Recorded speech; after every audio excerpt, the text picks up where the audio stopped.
Amazing. Rocky, I want to see you.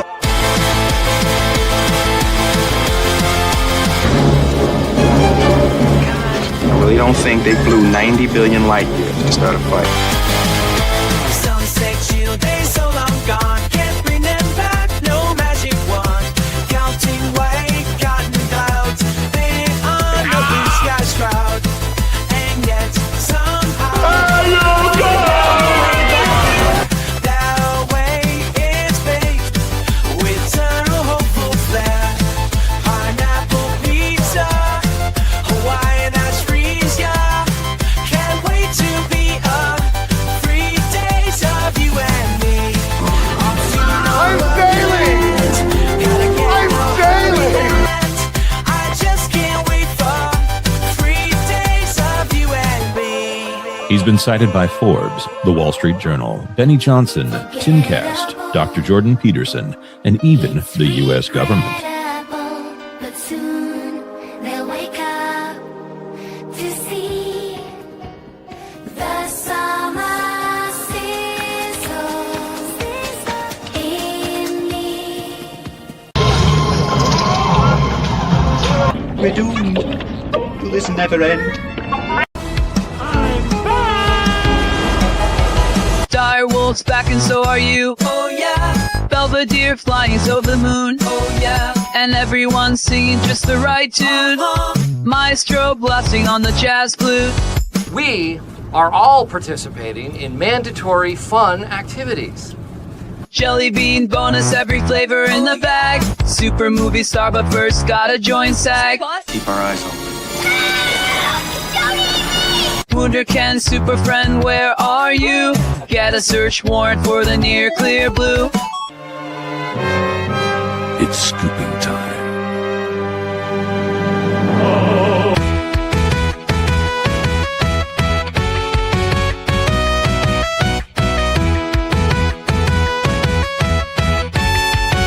And can't you believe that? We've been waiting on you, can't you see that? Put away the bad things they said to you. You are a sad, strange little man. Have my After all, just have to call and say you're some kind of Because you are the special. epic.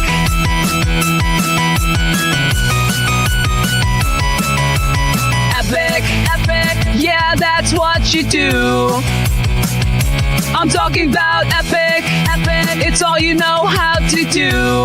You wake up blue to Epic, it's on repeat for you. Oh, epic. Epic.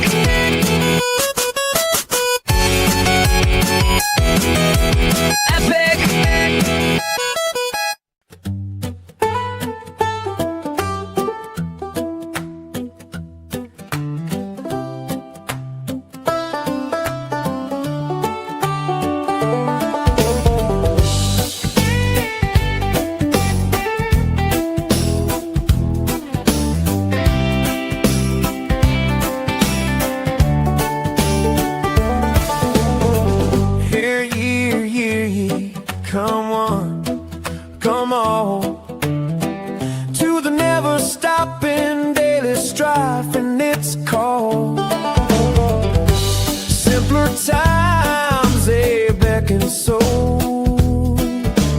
floating on the water with no phone. Can we get away now, find a way now, somehow step out of this stream into a dream of slow it down. Jay says that he remembers a place before the never, ever, ever river severed our tranquility. Counting cars by Highway 30, sitting in the porch swing, guessing colors so poorly. Yeah. Is the next one a blue or red one? Maybe silver, maybe gray. What a way to spend a day. Well, Monday. We're back again.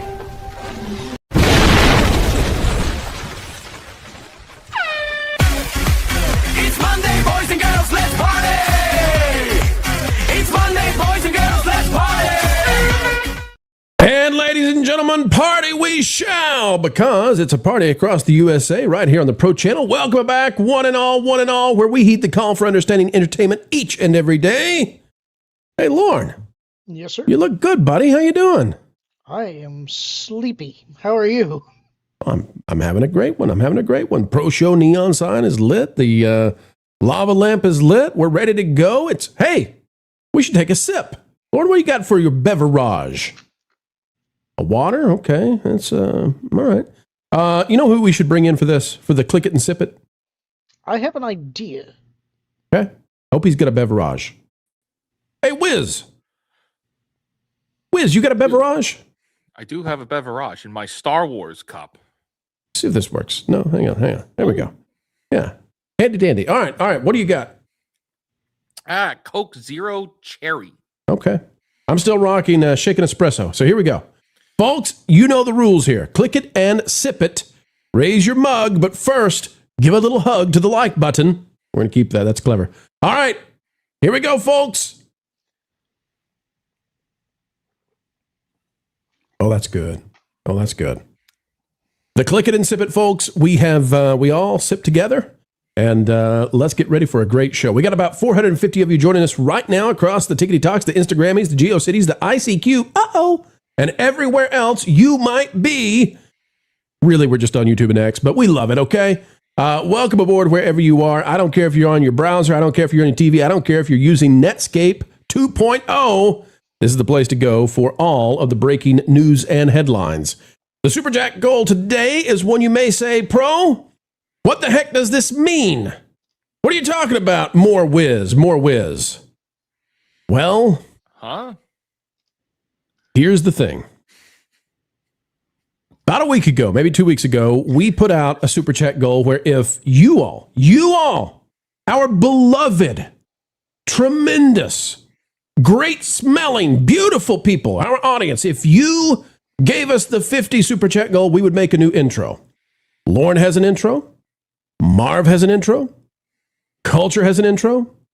Jonas is back, got an intro. But there's one guy here tonight who did not, until this eve, have an intro. Wiz? Look at me, Wiz. Look at me. Yes. Come on, Wiz. Come on, play with the camera. Wiz? Yep. You got an intro. Oh, boy. I can only imagine. I can only imagine. And we're going to play it for you folks after the first segment. Hang tight. We're going to get there. And I'll just tell you, I'm not saying it's good. I'm not saying it's bad. I'm just saying, if your wife comes to you and says, honey, there's something I want to do with you right now, you say, lady, I love you, but you back off for a minute. I'm watching the Pro Show, by golly, and I'm going to see what happens with Wiz. Well, that is a setup. That's a setup. All right. Well, no setup here, folks. We got Super Chats to go, and let's get to them right now and see what the superstars have to say. Andy Masterson will be joining us later. Don't worry, folks. He'll be here, too. A great panel on the way. Here's what we've got for you. Juliet for 2, evening pro panel and pro rights. Juliet, it's always a pleasure. Thank you for being here. We've got Mark Fields for 199. Power to the Niners. Positive vibes to you all, and have a wonderful night. Same to you, Mark. Same to you. Joppy is out there. Joppy, it's great to see you. Member for 16 months. I found your Proton Mail. Yeah. Helps when I'm not super tired, although I'm tired now, with the full breakdown of what happened during the member panel. I'd love a reply to the email whenever you've got time to read it. There's no rush.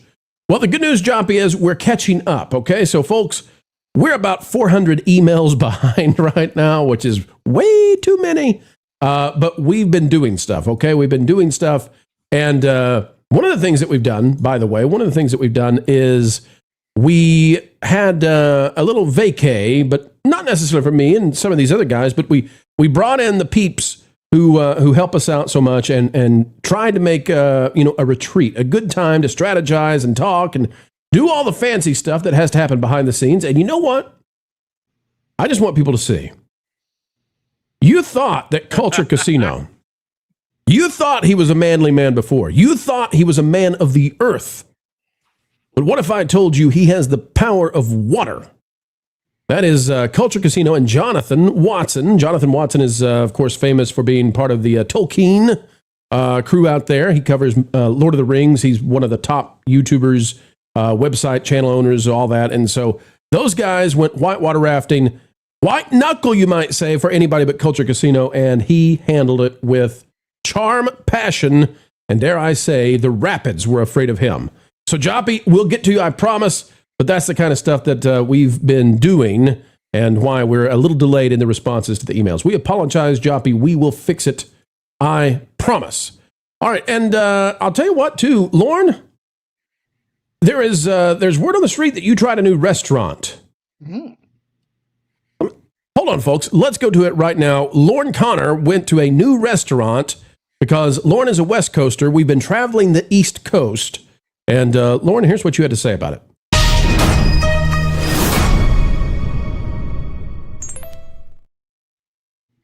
Lauren, this is you with Marvin. Is that correct? Yeah, that's a great image to land on. Wonderful. So I'm here at Zaxby's, trying my first taste of Zaxby's chicken strips, their tenders. They're all done. And my review of the place is I'm actually considering going up to the counter and ordering more. 2 thumbs up. Plate's empty. Chicken. So. Yep. Well, how about that? How about that? Yep. What a review. What a review. In depth. I could feel it down in the marrow of my bones. The chickens could feel it down in the marrow of their bones, Lauren. I didn't know before this, though, that you're offended if they ask if you want it boneless or not. You always want the bones, and by golly, they go down too. It's impressive. Easy on the way in, not so much on the way out. Yeah, like little daggers. Wade the Blade, I believe it's Wade. Wade the Blade for 10. Now that we can see you, you'll have to hide your voice. It's the only voice I got. We're stuck with it. Isn't that right, Wizard? We are stuck with voice, eh? Yes, that's right. You're stuck with voice. No change. Yes. No change. Wizard and I believe we startled people with our Russian accents at one point. We did. We had a lot of eyes on us. You need to ride the angle. Come on, Wizard. Get on the angle. As we peruse Dollywood. There's a ride called the Wild Eagle at Dollywood. And we stopped by to check it out, and we put on Russian accents, and we said, come on, Wizard, you need to ride the angle. And then we went all in. I was like, I hit him in the head. I said, what are you doing? You're supposed to ride the angle. And No hits, please. No hits, Papa, stop. And if you know Wiz, he's 6'5", so me hit him in the head and him said, no, Papa, please. A lot of people were looking. No, Papa, don't hit me no more. He's like old country. No, folks. Supposed to be free of the hitting. No, folks. It's just a giant man dressed in a fake wizard outfit with a guy dressed like he's a security for New Kids on the Block doing Russian accents. Oh, Daniel Alpine for $9.99. You know what? I love all those nines. This is my last super chat because I need a break from any news for a while because people close to me said that it's having a bad effect on my psyche and it developed into OCD. Sorry. Daniel, listen, the goal here on the channel, I'll tell you this, is to have a good time, to put a smile on your face. The news is often bad. The world is mostly good. And that means that because the world is mostly good, if we covered only good news, people wouldn't tune in because they'd be like, yes, Disney World did open today. Yes, people were allowed in. So we cover the strange, the bizarre, that which happens that deserves attention because it's not functioning as it should. Now, if you get hyper-focused on just the bad, then I can see how that would, it would not be a good thing. But just remember that even when we're covering the stuff that didn't go the way it should, aka the news, that we're doing so in a way that makes us all, we hope, have a smile, have a laugh, and even take a second sip of the good stuff right here on the Pro Show. And that's good stuff. All right. Let's see. We got a couple more here. Let's see. Joppy's coming in. Joppy, let's get to you. Joppy for 50. I forgot to mention it in the email, but I also use sonar for compression. So do dolphins. Because voice meters sucks. I really want to clear my name. Joppy, your name is clear here. I don't know about the other places you go. I don't know about those 3 a.m. bars. I don't know about what they're saying behind your back over in the back alleys of Saskatchewan, but all I can tell you, Joppy, is here. Your name is clear. We've also got Sean, formerly John, for $4.99. Yes, when I chaperone kids at Disney on the Tron ride, I can now film under pros sunglasses before I get kicked off property, keeping the video pro. For those who don't know, on TPP today, we covered this. A man on the Tron Aries ride, in line, decided that he wanted to take a photo up the derriere of a lady in front of him. Not funny. Not funny. Shouldn't do it. Deprived, all that kind of stuff, okay? But the guy apparently went full dodo, full dumb to the dumb. He fell to his hands and knees, turned the camera upside down. It's like, if you wanted to get caught doing something dumb, really dumb and really inappropriate, I can't come up with a better way than, hey, let me go to the place that has the most cameras per square foot in the world and fall behind you and then aim a camera up your leg region. That guy gets the Darwin Award. He gets the Darwin Award. I mean, seriously. Seriously. Orion Z Dream for $1.99 and Power to the Niners, folks. Thank you for being there. Spider Noir has made my weekend better. Guys, I know we've had a lot going on. Wiz, did you catch some of Spider Noir? Yeah, I'm 3 episodes in. It's yeah. really good. Nick Yeah, Cage, everybody's saying so. Yeah. What's so good about it, Wiz? What's so good about it? It takes itself seriously. It is like, yes, this is Nicolas Cage. Yes, he's playing a Spider-Man. Yes, it's noir. We're playing into the noir aspects of it. We're gonna ham it up when it needs to be hammed up, and we're not gonna like do the wink nod at the camera as if it's like, well, we're kind of embarrassed by what we're doing, which is what a lot of the Marvel stuff does now. It's like they're kind of embarrassed of superheroes. No, they just let Nick Cage go wild, and it's good. It's really Let him be. Let him be. Yeah. Let Nick Cage do what Nick Cage wants to do. That's what I say, right? It's just like Keanu. Let Keanu do what Keanu wants to do. You're right. They're not so far off from each other, are they? They're definitely close. Yeah. They have a funny way of talking, and that's the whole thing, right? All right, well, speaking of funny talking, let's bring in a guy who has been accused of such, but I don't put much credit in that. I think actually he's clear-spoken, of sound mind, and who cares if he makes people look tiny? He's Andy Masterson. Andy, welcome aboard, buddy. Me? Like you? Sarcastic? Yeah, it's true. Me? No, you're not sarcastic. Andy, you're one of the greatest, nicest guys I've come across. And for those who have not met you in real life, you are just as buff as they might hope you would be. Andy is a gym guy and believes in staying in shape. And Andy, thank you for helping us keep Hollywood in shape as well. We're going to have a fun time tonight. Thank you. Thank you very much. Thanks for having me. Thank you. Thank you very much. All right. And I tell you what, how about we switch the format, because we're going to bring in another guy right now. Somebody that you all love, somebody that you always say, hey, pro, when's the next time we get to say hey to LW Ghost? Ghost, welcome, buddy. Oh, thank you very much. I used to like Andy. Now that I know he's a gym guy, I don't know. He's a gym bro. Don't you know? Yes. While you were talking, I looked it up, and Cage and Keanu are within 4 years of each other's age. So there you go. There you go. There you go. Folks, before we dive into the first story, I do want to say a special thank you to Dollywood one more time. We got to spend some time at Dollywood, and they were very, very kind to us.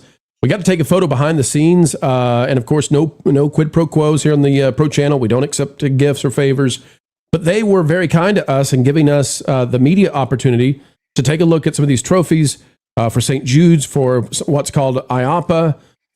They got the Golden Ticket Award, and so they had this huge trophy case, but also they allowed Fake Wizard to join into FNT through their conference rooms, and we got a chance to see their call center and all kinds of cool stuff. You know, nothing of monetary value, because we don't do it that way. But Wiz, I was so thankful that Dollywood did that, and I know you had a great time there too. Yeah, the people there they're sweethearts. Like every person that we interacted with was just beyond friendly, which was great. Whether it be the people that we worked with and spoke to, at the, I'll say, media center, but also all the way down to the people that were giving Lorne chicken for lunch were also extremely nice too. They were scared. They were scared, but I understood completely the look in his eyes. He was ravenous. Yeah. Oh, well. Those folks figure if Lauren's in the park, we're happy if we get all of our 10 fingers back, so. Lauren says, it was funny for a while, guys. Still funny. Okay, good. Yes, I love it because it strikes fear into their hearts. They never know when I'm coming. All right, well, folks, let's strike fear into the hearts of Lucasfilm. We got to talk about something. I know some of you out there, you've had enough. You're tired of The Mandalorian. I see it in the statistics when we show the videos now, right? Everybody was on board. Now people are saying, pro, it's dead. We got it. Let's move on. But we got to do one more, okay? And then again, we're going to play the special whiz animation that you just have to see. But we got to do one more Mando because the box office now is so bad that it may actually underperform not only Indiana Jones, The Dial of Destiny, but another film starring another celebrity. And frankly, it's hard to even wrap your head around how a Star Wars film could do this badly. We'll talk about it right now.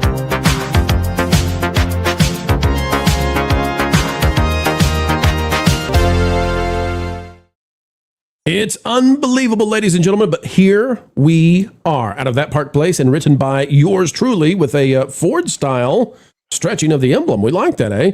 The Mandalorian and Grogu is now projected to underperform Indiana Jones and The Dial of Destiny, adjusted for inflation. And without two. But Fleabag and Kathleen Kennedy's worst ever, the thing that destroyed Indy and may have sent Kathleen Kennedy packing, is going to perform better than Mandalorian and Grogu. It says if The Mandalorian and Grogu finishes its worldwide run near $350 million, as projections now seem to point towards, the conversation around the film will move beyond whether it underperformed. It will become a comparison point for some of the most painful modern lows in franchise filmmaking. Now, THR, they had the Disney executive that said it's a $600 million break even. There are a lot of people out there trying to walk that back that you can't. You just can't walk it back. It's out there. Disney said $600 million. It's $600 million. We can always pretend there's some other way, but it just is. Disney's going to lose $250 on this, probably, in terms of being in the negative. And so we thought, wouldn't it be fun if we compared this to other franchise lows? And I got to tell you, Tron Ares is still going to be lower when all is said and done. So Tron Ares made $146 million adjusted for inflation, which it just came out last year. So the inflation only moved it by $4 million. So, but Tron Ares is still going to be terrible. Shazam is still worse. We got the Marvels, okay? Marvels is at 224. Mando's going to beat that. It may have already beaten it. I'm not sure. Lightyear made 256 adjusted for inflation. But I'll tell you this, you all remember Lightyear. It's not been so long ago. Look, it made 226 worldwide. Adjusted for inflation, it's at 256. To give you an idea of just how fast movie ticket prices are increasing, even as inflation in other sectors of the economy has softened, movie ticket prices continue to rise. All right, The Flash, 100 yards dash, freaking weird Ezra Miller, just about would have made it to $300 million, adjusted for inflation. And that means now we're competitive because there is no guarantee that it gets to 300, but I would give it a 90% chance that Mando makes it there. X-Men Dark Phoenix, this starts getting interesting. Dark Phoenix, which was just an abomination at the box office, made $327 adjusted for inflation. So let's hold there. Panel, what say you? Are we going to see Mando and Grogu cross the 327? I'll start with Lauren because Lauren, you have a avant-garde thought on this, I think. Lauren, what are we going to cross Dark Phoenix adjusted for inflation? I don't think so. I'm still holding it between 300 and 311. That's rough, Lauren. So to get there, let me explain this because you're not crazy. I mean, you might be crazy, but in this case, you're not crazy. Thanks, pal. You're welcome, pal. The numbers, Mandalorian, right now at 246. Okay, that's of the that's Sunday. We don't have Monday numbers in yet. 246.9. We'll call it 245. Here's the problem, and if we go down the box office and we look at this, folks, the only reason it outperformed the projections is because the first day was a holiday, so and it doesn't recognize in the chart. It's fallen down below where it should be now. Okay. So the problem is that in a day, 2 days, Masters of the Universe comes out. And it really doesn't matter if Masters of the Universe bombs or not. It's going to take away all the PLFs because contractually it has access to the PLF. So it's going to be on all the IMAXs. It's going to be on all the best screens. So that's going to cut Mando's box office in like half in terms of the average ticket price. So Lauren, that's how you're getting there, correct? Is looking at that and saying, okay. That, and I think this is the last weekend it has any chance to perform coming up. After that, I think it's just done. Right. So if we go back, let me pull that back up again.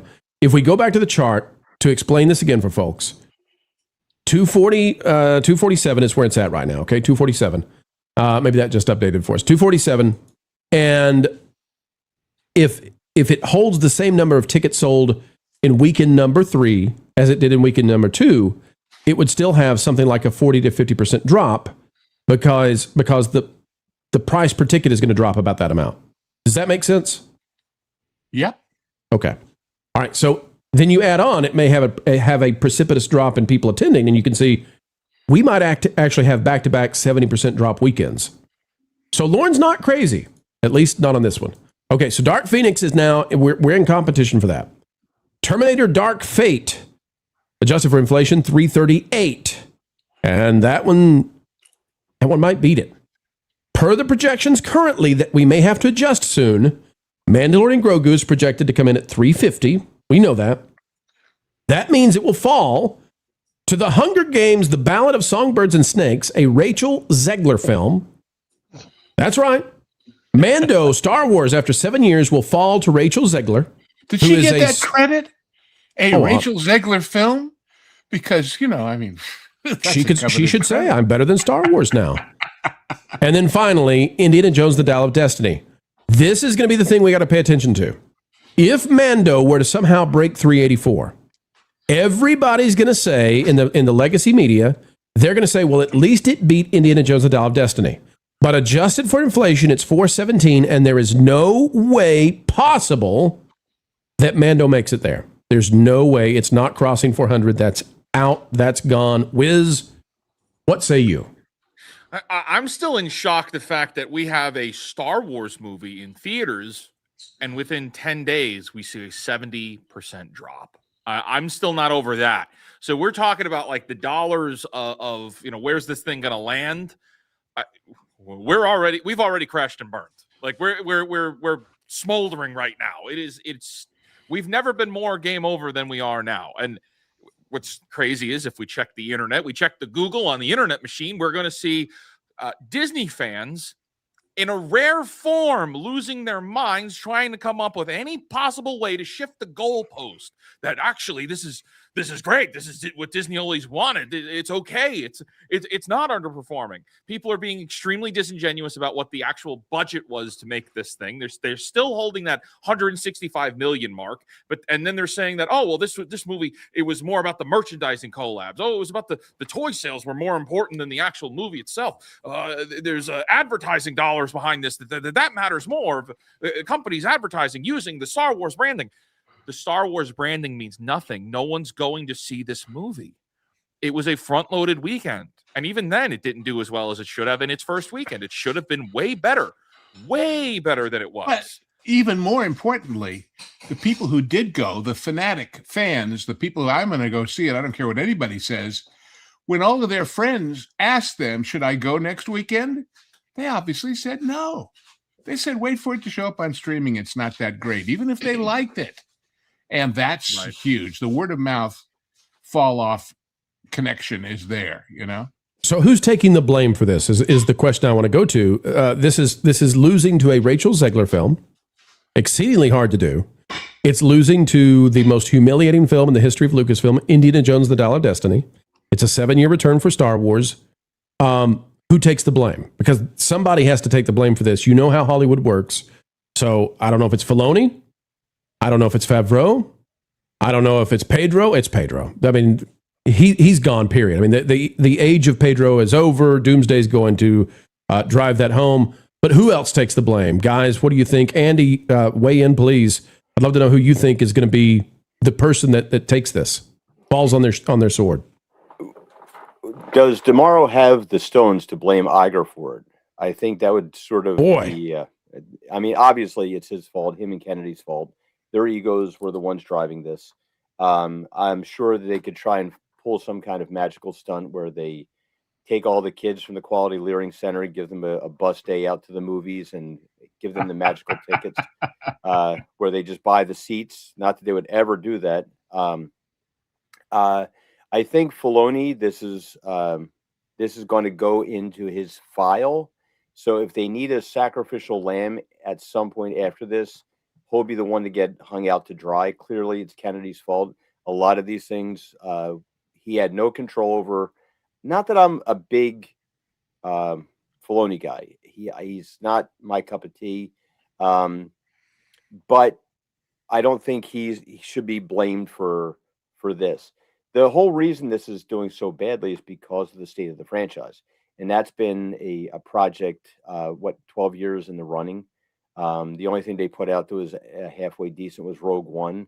And even that has some issues. Now, the one thing that does strike me with this is that compared to all the other things, the Dial of Destiny, how woke everything was, how offensively woke and distasteful everything was to the average fan, this had none of that, and it still made no difference.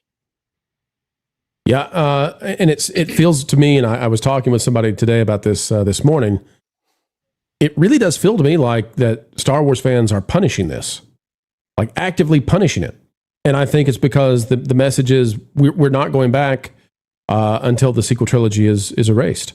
Whatever that takes, I don't think people are coming back until then.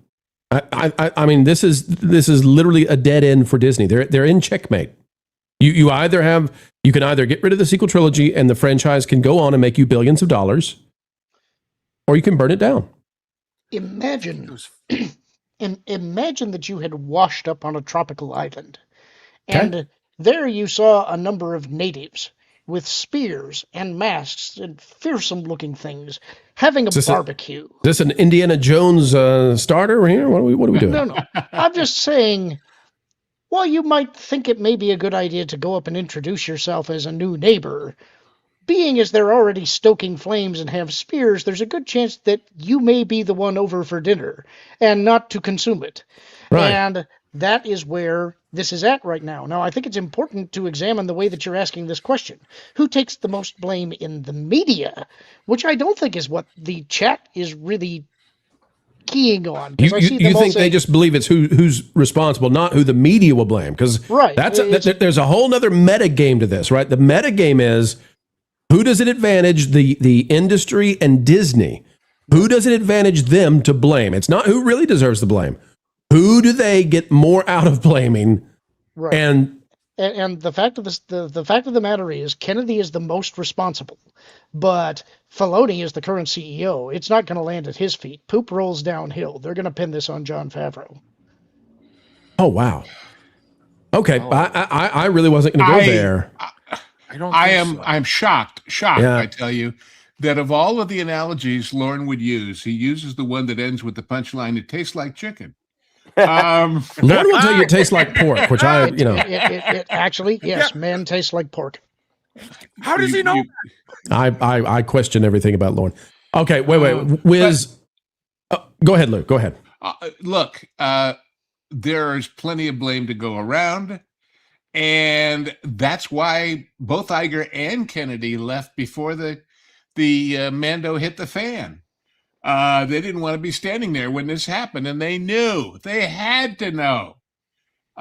They do a lot of research, a lot of audience research. They had to know if it was a really good movie, it was still going to have problems because of all of the crap that's come before it.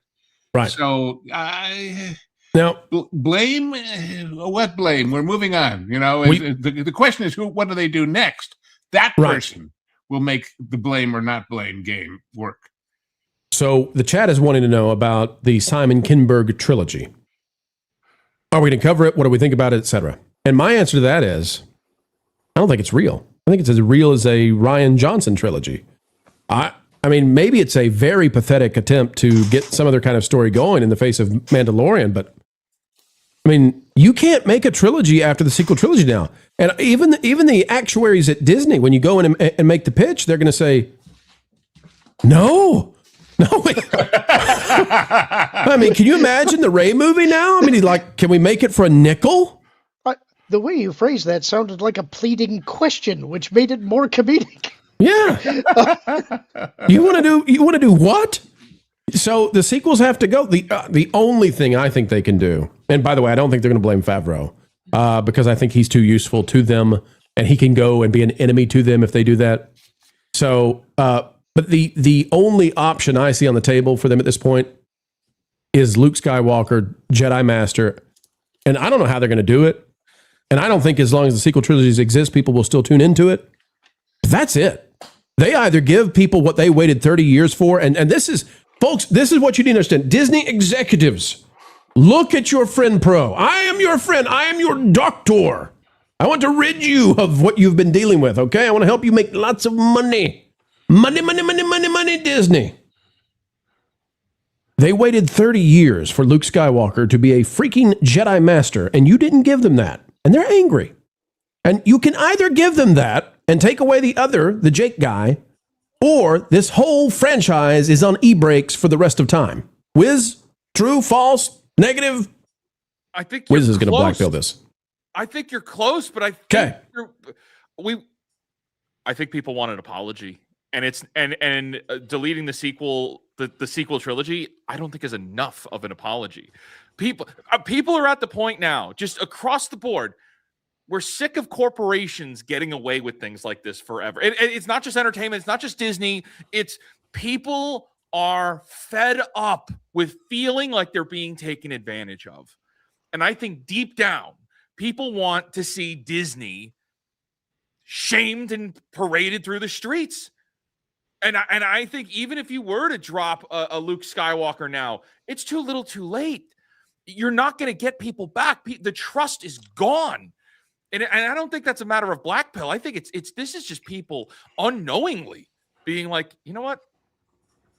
So who are they? Who's going to apologize, or who is going to be apologized for? What we need a Bob Iger or a Kathleen Kennedy or like somebody, Dave Filoni. That would be golden to say, yeah, we got it wrong for a long time. But it is the apology that can't ever happen. And that can happen. You're saying, Wiz, you think it's as simple as they don't have to come out and say, oh please, but you're saying if they come out and they just admit, yes, we've gotten this wrong, and we're going to right the ship, and then they act upon it, Star Wars fans would forgive them. Because it would be it is something that can never happen, because then it would go into, well, wait a second, you were lying to your shareholders then, Disney, because you didn't know what you were doing. You were operating in bad faith, and that's a problem. It's something that would never, ever happen, but it would. If there was a confessional of Dave Filoni to come out and say, under the previous regime here at Disney and Lucasfilm, they did not know what they're doing. Moving forward, we're going to try to give the fans what they want. That would get people back. It is something they could never do. If they can't do it, because it would be a shareholder problem. I think they can. Wow. I think they can come out and gently say, we've went astray. We're going to bring it back. We hear you. We're not ready to talk about what we're going to do, but we hear you and we understand. And why should we believe them? Well, 50% won't. They have no credibility. 50% won't, but then they have to do something that follows it up. I mean, if it's nonsense, it's over still, but it's already over. So, Andy, you were trying to weigh in. What did you have to say? You need both. You need the apology, and then you need the Luke movie. But go ahead, Andy. Well, once you do even if you do the apology, you're still going to have the purple-haired septum rings screaming at the top of their lungs, calling you all kinds of names, and you're going to get a lot of bad press. And you have the media out there that will love to give them that spotlight to make them seem like they're a larger contingent than they are. Well, plus the internet is forever. If they made that apology, they're going to go back and pull out every time they told us, no, we know what we're doing. You don't know. And well, it's the fans' fault. We're going to see those quotes the same way we're seeing in the political sphere, where somebody suddenly says they're turning a new leaf and they say, but 20 years ago you said this, and 10 years ago you did that, and 5 years ago you told us you didn't know that was a Nazi tattoo. Well, luckily, the people who were so insulting are mostly gone now. So you can pull up Kathy, you can pull up Bob, but Filoni doesn't. isn't publicly out there doing that very much. He's got some really dumb statements, but not incendiary statements. Well, at what point, though, do these major hedge funds and investors have to take some of the responsibility because they were saying everything was hunky dory and buy some more stock too? Well, the fact that the fact that Star Wars toys are not going to move now, that's the first time that investors will get involved, because investors will say, wait a minute, hold on. That's part of the entire economy of Disney.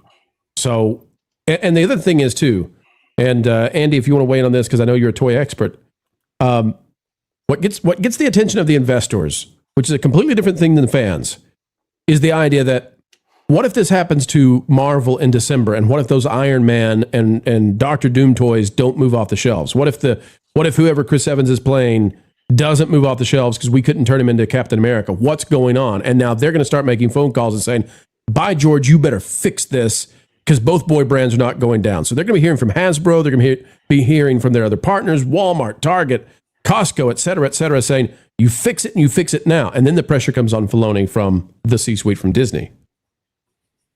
I love that thing that came out several years ago talking about the study about how boys play and how girls play. Girls want to be the character and boys want to become Batman. Girls want themselves to be playing with Barbie and hanging out with them, and boys want to actually transform into Batman. Number of factors that declining birth rate.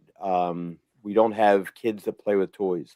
My daughter is an elementary school teacher, and she sees this a lot with the parents these days are more concerned with the mess that their kids can make rather than how much fun and creativity they can instill in them. And that, I think that's a problem, because they're looking at this stuff like, you know what, if I give the kid a tablet, I don't have to clean up crayons. I don't have to step on toys, anything like that. Isn't it so much nicer? And look, and it's educational, they'll tell themselves. The fact of the matter is that the majority of your collectors are adult collectors now. And they're the ones that you really ticked off in favor of these people with, the septum rings that don't buy anything because, well, protesting doesn't pay that well. And you just have them out there doing things for show. The merchandising is really, it used to be cool to wear a Star Wars shirt. Now I think you'd get mocked. I think you would be made fun of. I mean, when was the last time you ever saw anybody wear a Force Awakens shirt outside of when the movie came out? I just think most of the kids don't know what Star Wars even is anymore. Star Wars doesn't know what Star Wars is anymore. Right. So I want to give Lauren the final say on this, because Lauren, you're the biggest Star Wars aficionado we have. You love the stuff.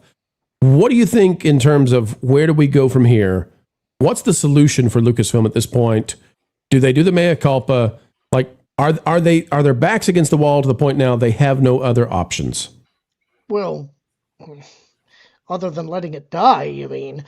I don't know what the solution is. I think that Wiz is absolutely right that what the community wants is an actual sincere apology. But even if they got one, they wouldn't believe it. So that's the first problem. I think that they have spent so much time actively hurting their fans that the fans now want to hurt them right back. It's one of those things where it's like the sheer arrogance of the people in charge to think that they could tell their customers that you're just a vocal minority and we don't really want you. It's like, we're the people who kept Lucasfilm alive for 30 years. Star Wars was dead. The prequels were never going to be made until Lucy Autry-Wilson convinced George Lucas to let her try out a publishing plan. And when the novels took off, and then they restarted the Power of the Force line of action figures, they realized, oh my gosh, there is latent interest in this property that they had no idea was there. And they kept experimenting with different things. Let's try games now. And they were selling everything. And they realized, we're in a position where we can make the prequels.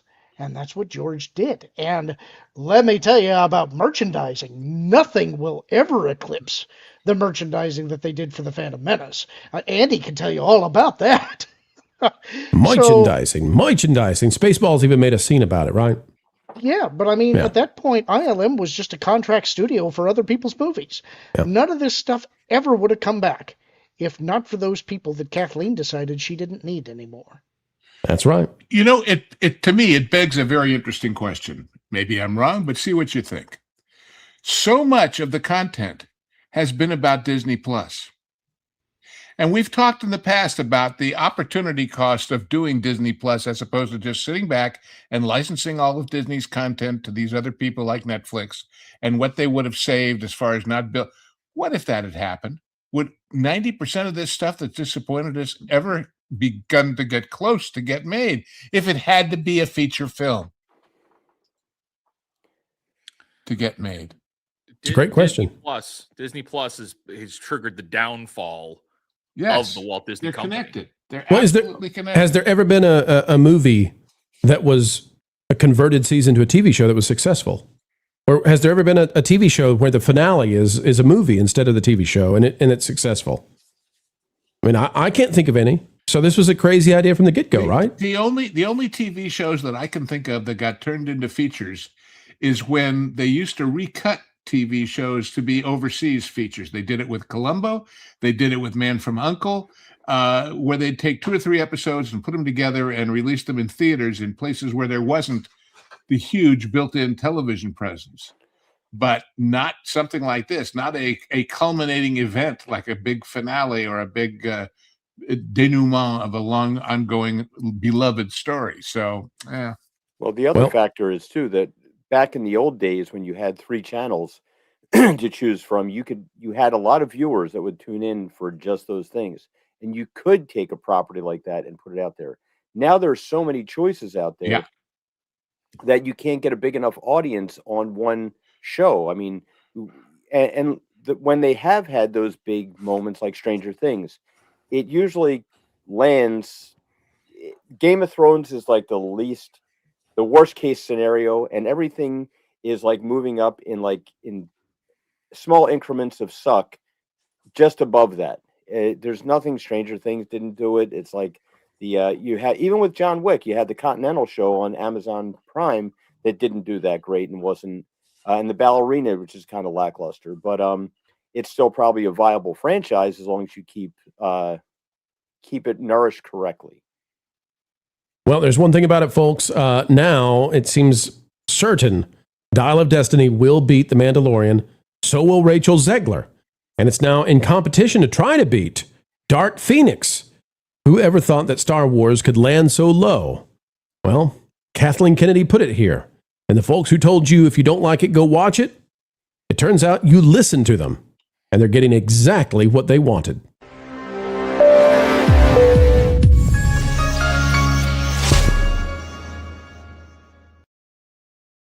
All right, folks, let's get back to the super chats and see where we're at.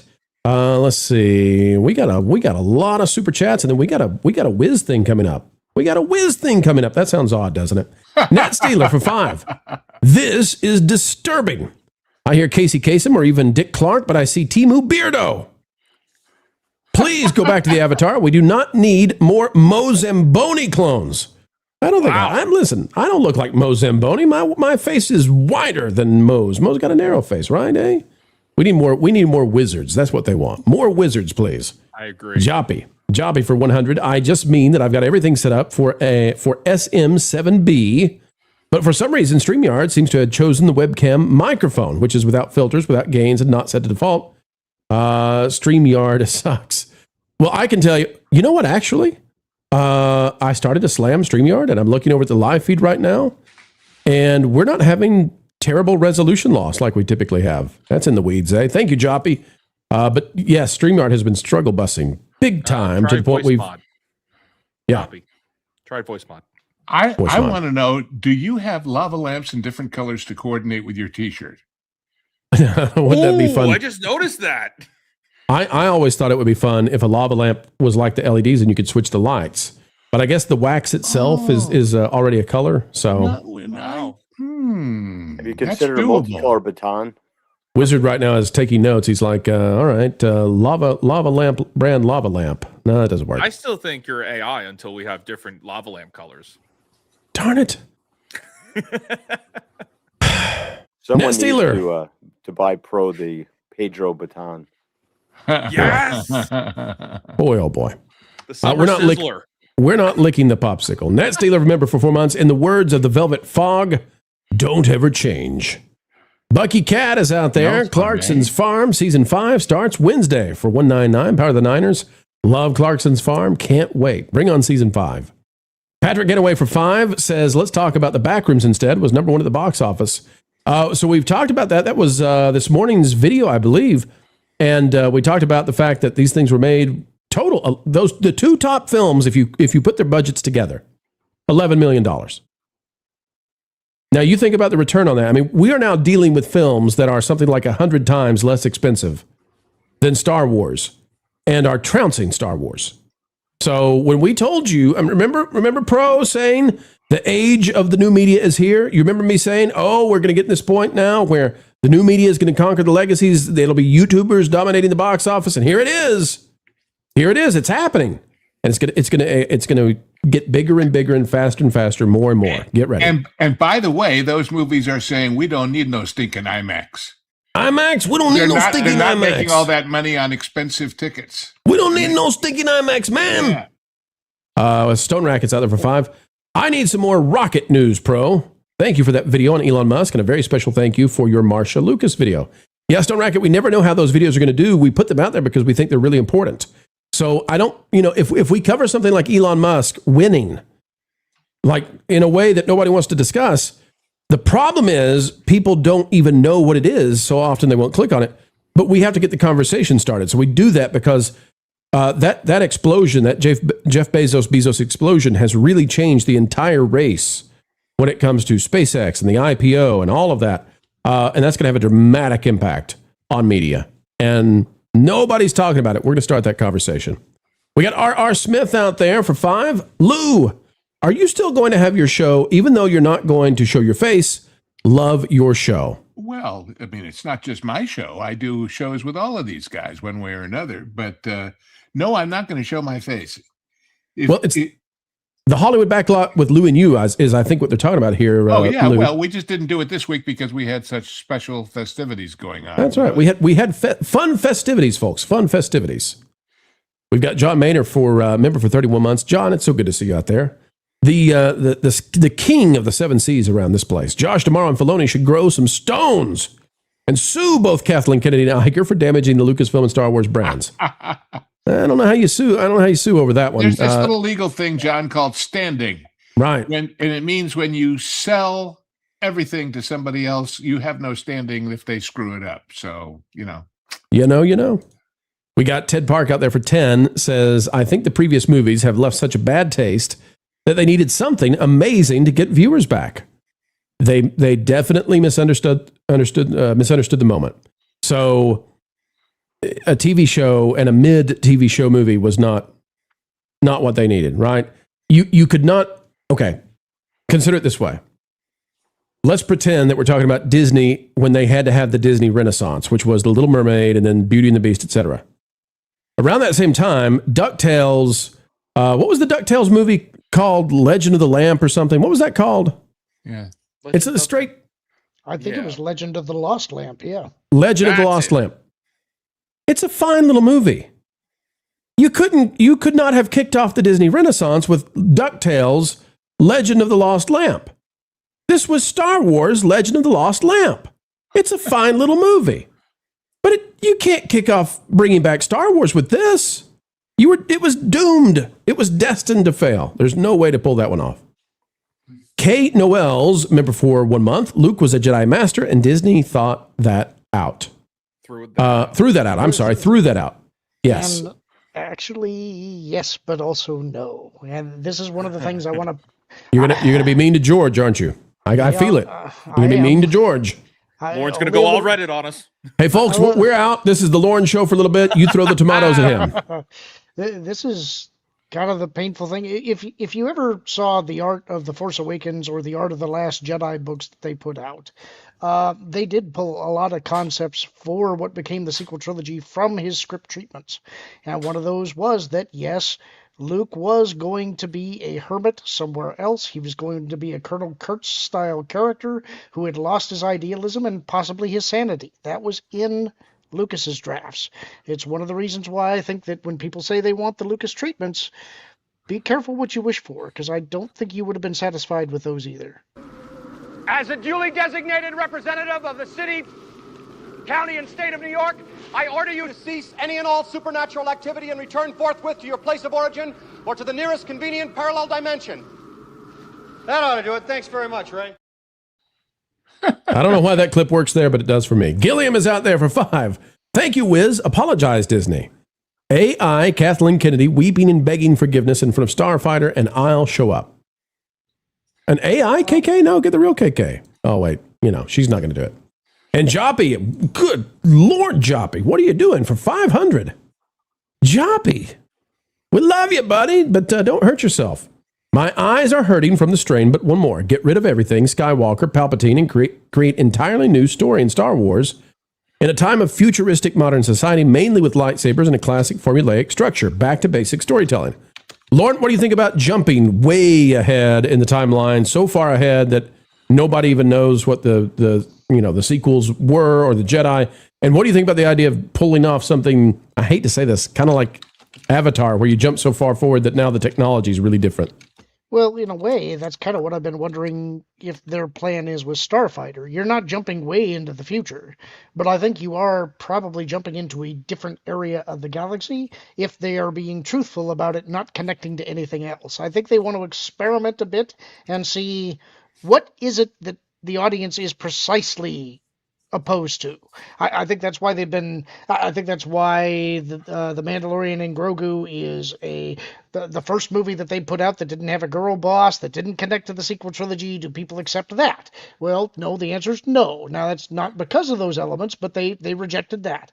So now they're going to try Starfighter and say, okay, if it doesn't connect to anything, but it's in this period, will they accept that? I suspect the answer to that is also no. But we won't know until we get there. Now, if I'm completely wrong about the Mara Jade and the Luke Skywalker kid and the Rey Academy, boy, you think we're mad now? Oh, bring it on. They're going to start getting horses' heads put in their beds. It'll be Bantha something heads. else. Bantha heads. We got Wes Kestis out there. Love the name. That's a cool name, right? We know what that is. Wes Kestis out there for 20. I love the show. Here's some support. #lurker. Wes, it's great to see you. And folks, wherever you are, and if you've never sent in anything, if you've never even joined the chat, you just love listening in your car, just know we love you. We love having you be a part of what we do, and we love being invited wherever you are. It's an honor and a pleasure to be all across this great, big, beautiful world, in your cars, in your cubicles, in your headsets, wherever you are and whatever you're doing, folks. Thank you. We can't do this without you. And every time you invite us in, man, we say, how lucky are we? All right, we're going to get the additional super chats. We got a few of them, folks, and about 1,300 of you with us right now across the TikToks, the Instagrammies. We need to follow through on a promise, and for that, we're going to switch back over to the normal layout. Wiz, a couple weeks ago, we did a super chat goal, and we said if we hit the goal, it was 50. It was crazy high, 50, right? Hey, the counter is working, by the way, finally. We said we would make a new intro for one of our regulars, and you're a regular now, Wiz. Wiz, are you ready for... You haven't seen this before, right? You've not been able to watch the entire thing at all. I have not seen this. Okay. All right. Well... I have seen portions of it, and it is magnificent. I can only imagine what this is going to be. But I want to thank you, the people, for making this happen. For those who are new to the channel, I need to give you a taste of what it is we do here, okay? We enjoy amplifying our guests. So here's just a quick run through of some of our guests and the things we've done for them, okay? Just quickly.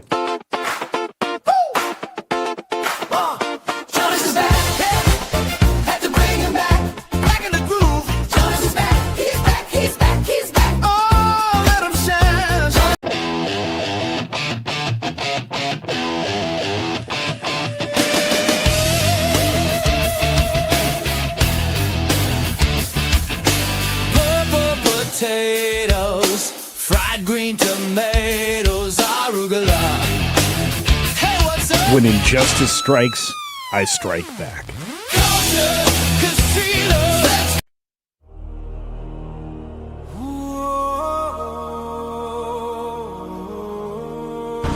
The shadow grows. We must act. The enemy has found the roost. Our arrows are ready, but we need a plan. Then we fly to Mordor. Flock for the plan. By the line of roost. Take that, you brave.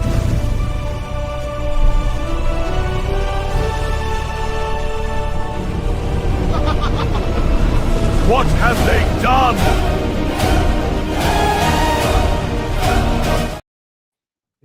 And to explain, Lauren, you love to eat chicken. Is that right? I do. However, I think the experience of eating chicken there is more like how I tried to eat an ice cream cone this last week. That's kind of how that went. On a live stream. Yeah, I had not tried to eat an ice cream cone, I think, since I had a mustache and beard, and quickly realized it doesn't work the way that I remember it. That's a It's an long time to not experience. have ice cream. A long time, Lauren. So, Wiz, as we were thinking through, since the chat decided they wanted you to have your very own video, we thought through this. The first thing that came to mind is your true ethnicity. So, ladies and gentlemen, it's time for fake wizard fighting. Oh, I'm sorry. Real life fake wizard fighting.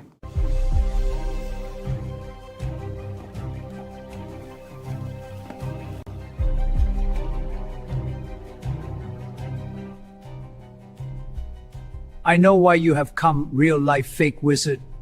You are here to reclaim your family's land. Let us fight.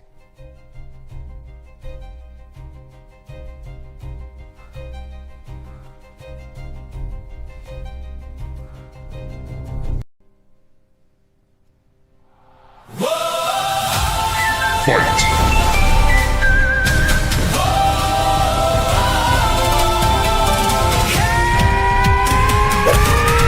It's time for fake wizard, real fighting. It's time for battle, so What is this madness? When You shall not enemies pass. are all enticing.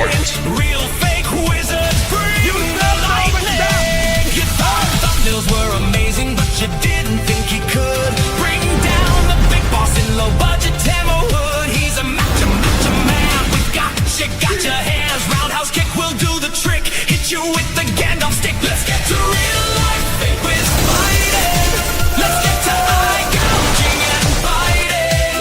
There's no dignity in loss, so kick them in the jaws. Let's get to real life fake wiz fighting. Let's get to clawing and conspiring. YouTube is just for kicks. He's in the dojo. He don't miss.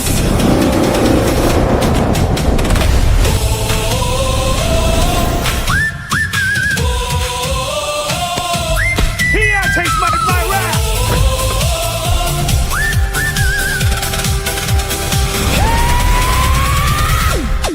Let's get to real life fake wiz fighting. Let's get to eye gouging and biting. There's no dignity in loss, so kick them in the jaws. Let's get to real life fake wiz fighting. Let's get to clawing and conspiring. YouTube is just for kicks. He's in the dojo. He don't miss. Let's get to real life. Let's get to real life fake wiz fighting. Let's get to real life. Let's get to real life fake wiz fighting.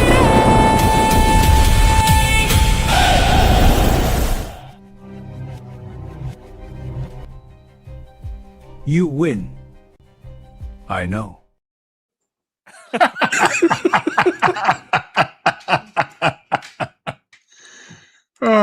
Wiz, we ran out of tokens. We had to put some clips back in and reverse them. I hope you didn't notice that. Oh, no, I didn't notice that at all. It's a high budget thing we're doing here. There you go, Wiz. Matcha man with gotcha hands. That's you. That just walking in, with that first shot of The eye contact was perfect. Oh, we spent many prompts to get it to look that dumb. I promise you. That is the blank look I expect when you take the hat and the beard off. That's when you're supposed to be the drooling idiot. All right, folks, that's the new one. We've got it, and we'll be changing it next week as soon as we get more credit. So we'll have it is going to grow and grow because that's what we do here for you on the Pro Show. All right, back to the Super Chats, ladies and gentlemen. Let's see what people have to say. And hope you enjoyed that one, folks. We know it's bad. The point of it is to be bad. We wanted it to look like the super cheap budget AI version of Kung Fu. All right, we've got John Mader for $4.99. If Dave follows through with Wizkoo's advice, a month before they release the re-released movies, it will make $2 billion easily. Let's not go that far. Yeah, let's not be like that guy. Play. Yeah, there's a guy out there doing that. I don't think you want to be like him. The musing ox for 5. The fans have been hurt and abused and want an apology before the relationship with the franchise can heal. Narcissists never take responsibility. Well, Hollywood doesn't have any of those, luckily. We've got Matthew Johnson, member for 12 months. That's a year. When I can flag a Disney ad, when are you selling Lucasfilm? When I can flag a Disney ad, when are you selling Lucasfilm? I don't think they're going to sell Lucasfilm. I don't think that's going to happen. So I think we're stuck with them. But Everybody I will say, out there who talks about selling this and selling that, to whom? To whom? Who wants it? Who wants it at this Take point? something and you totally destroy it, and then, oh, well, we'll just sell it. To whom? Who wants it? But Lou, Disney. George wants it back. George wants it back. Oh, yeah, right. Oh, that's right. Oh, But Matthew, Apple will buy it, right? Happy birthday! Happy birthday! No, it may not be your birthday on the calendar, but by golly, 12 months here on the Pro Show makes you a birthday boy. Wait a minute. This is a Disney oriented to some degree world. What about a very merry unbirthday? A very merry unbirthday to you and you. Smith & Sons, member for 10 months. Firefly is the only TV show that made a movie finale that was satisfying. The only a movie finale. Okay. Yeah. Excellent poll, by the way. Yeah. DEFCON Prime for 2. What about Firefly and Serenity? I never watched it. How did Serenity do? I don't know. Okay. Well, box office wise, I can't tell you, but I can tell you, given the constraints that they had and that their TV show had been canceled and they weren't going to be able to tell all of the stories that they wanted to tell, they wrapped things up in a way that I think was at least generally satisfying for the fans of the show. And it's still talked about today. So, okay. I think that makes it, at least for the fans, acceptable. Okay, so we've got a couple of examples, but it's not easy to do. Neo has gifted a membership. Neo is the one, gifting the one. Neo, we see you. We've got Sean, formerly John, out there for $1.99, part of the Niners. To Joppy, love you, Swedish dude. Take it easy, my man. That's right, Joppy. Hope you're feeling a lot of love from everybody here. We appreciate you. You're seen and heard. Big Blue Horses, member for 10 months. The Swedish chef, I'd hear bork, bork, bork. Huh. Lauren's having a good time. We had a Swedish joke, Swedish chef joke, or how do you want to call that, Lauren? We've had some fun with the Swedish chef before the show today. Frustrating time with the Swedish chef, but we got there, yeah. inside now, folks. We'll tell you later. Icelandic fart police for 2. Forget the Lucas treatments. I want Zons. Yeah, they didn't even speak to him, apparently. J. God for 5. Question is there even a possibility that Luke Skywalker or Anakin Skywalker can be in Avengers, Doomsday, or Secret Wars? At this point, they might want to pull on anything that can win for Disney. So who knows? Woody and Buzz in Avengers, Doomsday. That might work for them, eh? That's all they got left. All right, continuing right along. Who do we got? We've got one of our faves out there, Mary White, to save the day for 5. More fake wizard. More fake wizard. That's right, folks. We hit that super chat goal. We'll end the show with more real-life fake wizard fighting. Blah, blah, blah, blah, blah for 5. OMG, I love the fake wiz new reel. And I'm telling you, we're going to make it better next week. We ran out of tokens, honestly. I mean, how many times did we have to reprompt and tell it, make him look dumber. Make him look dumber for the intro. You're a beautiful man, Wiz, okay? It was hard. More Asian than I than I do in real life. Like it looks more Asian. Yeah. No. Yeah. No, that's you. You just did right. No. And I would say when it comes to dumbness, sometimes you've just hit absolute zero. There's nowhere else to go. Wow. Lauren. Lauren is Lauren. When Lauren hopped on the plane, they offered razor soup. We've shared chicken together, Lauren. What are we doing? What is I'm not talking about you. I'm talking about the AI version of you in the trailer. As the scraps of chicken flew, Wiz thought he had formed a bond, but instead, Oh my God, we got to do a team up video where I take on chickens and you take on Chinese. that is the most offensive thing anybody who's ever said on this channel. Oh my gosh. You can call it Kung Pao Chicken. Lauren will be dubbed General Joe. I'm done. I'm done. So, boy, oh boy, Lauren. Man, we're going to take the joke book away from you. Yeah, Kung it Pao degenerates into Abbott and Costello doing cashew chicken, Gesundheit, and from there, who knows? You dug him out a little bit, Lou. I appreciate that. Mary White is out there for 5. Hashtag Steve was right. Steve was almost right. Yeah. I wondered if anybody was going to nail me on this one. Steve was almost right. Steve said 80%, and it was 71. So actually, if you look at it, I think Steve's closer than I am on the box office drop for Mando. And when he said 80, we all went, oh, come on. Maybe not Wiz. Wiz may have agreed with Steve. I don't know. But wow, what a drop! What a drop, Chef. Oh, here we go. It's going to be one of those nights. You guys want to play more fake wizard fighting? Maybe on loop about 7 times. Steve was right. Steve was right. But he wasn't right though. He was close. Steve was right. You know what? Steve called the Mendo drop. Why is it? Okay, I tell you what. We're sending Steve the link right now. Hang on, folks. Hang on. Steve, where are you? Plural, if you're out there watching, hang on. I'm going to send it to you. Let's see. He is. He's grousing in the chat. Is he the rabble rouser? Is he the one behind this? Those are all his accounts sending the supers. So we have to keep reading it. All right, Steve, you know where to go to get the link. You can hop in here, but I'm going to push back now since you've gathered the mob. Oh, look, they're adjusting now. Steve said 75 to 80. Hashtag Steve was right. I clipped it. It didn't drop 75 to 80. It dropped 71. It dropped 71. But he's closer than I am. I'll listen, I'll admit it. Thank you, Chef Eddie. Thank you, Maylard. Thank you, Barry the Music Man. And who else here? Thank you, Irate. Team Floral is here, right? And thank you again, Irate. Not correct, but closer than I am. Unfortunately, folks, in this one and only moment, never again we're going to apply Price is Right rules and say, ha ha, Pro won because you went over. KB Hugs for $4.99. Someone did their Sam Spade homework on Spider Noir. The same must be done for Star Wars, and the suits need to take a lesson from Alan Ladd Jr.'s book. Alan Ladd Jr.'s book. Just do the homework and care about the franchise. Call Lauren. Lauren will help you. We've got Aaron Sleeper for $4.99. Fake Wiz's vid needs some wires added in the background. You're right. Long live Shaw Vision and Wire Fu. You know, my wife looked at it and said she didn't fully get it. And I tried to explain, I want it to look bad. The whole point is it needs to look really bad. So, you know, once you get that, once you understand the humor. Only you had given that excuse to KK and Filoni and Company. Well, we wanted it to be bad. Right. It's a pastiche. It's a parody.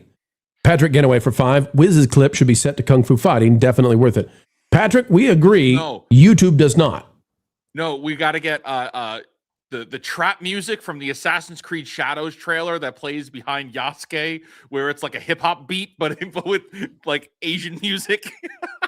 Hey, Wiz, I want you to know that next week I do plan to add Yasuke to the. I didn't want to tell people this, but I wouldn't want it any other way. After seeing it, we need Yasuke. Yasuke may show up.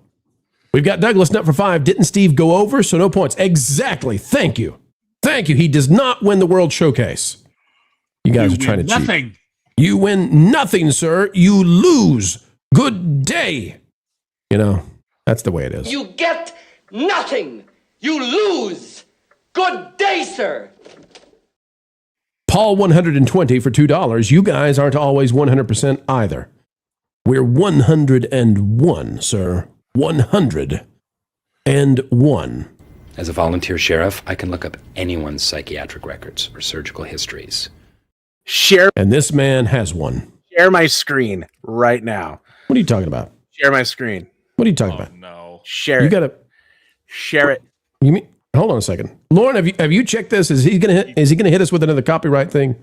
Nope. Share my screen. This is His from your name is stream. I Steve can't was right. copyright you. Share it. Steve, I'm trying to click the button. It seems like the mouse is stuck somehow. There's a glue or some sort of epoxy. I'm sure there is. I got it.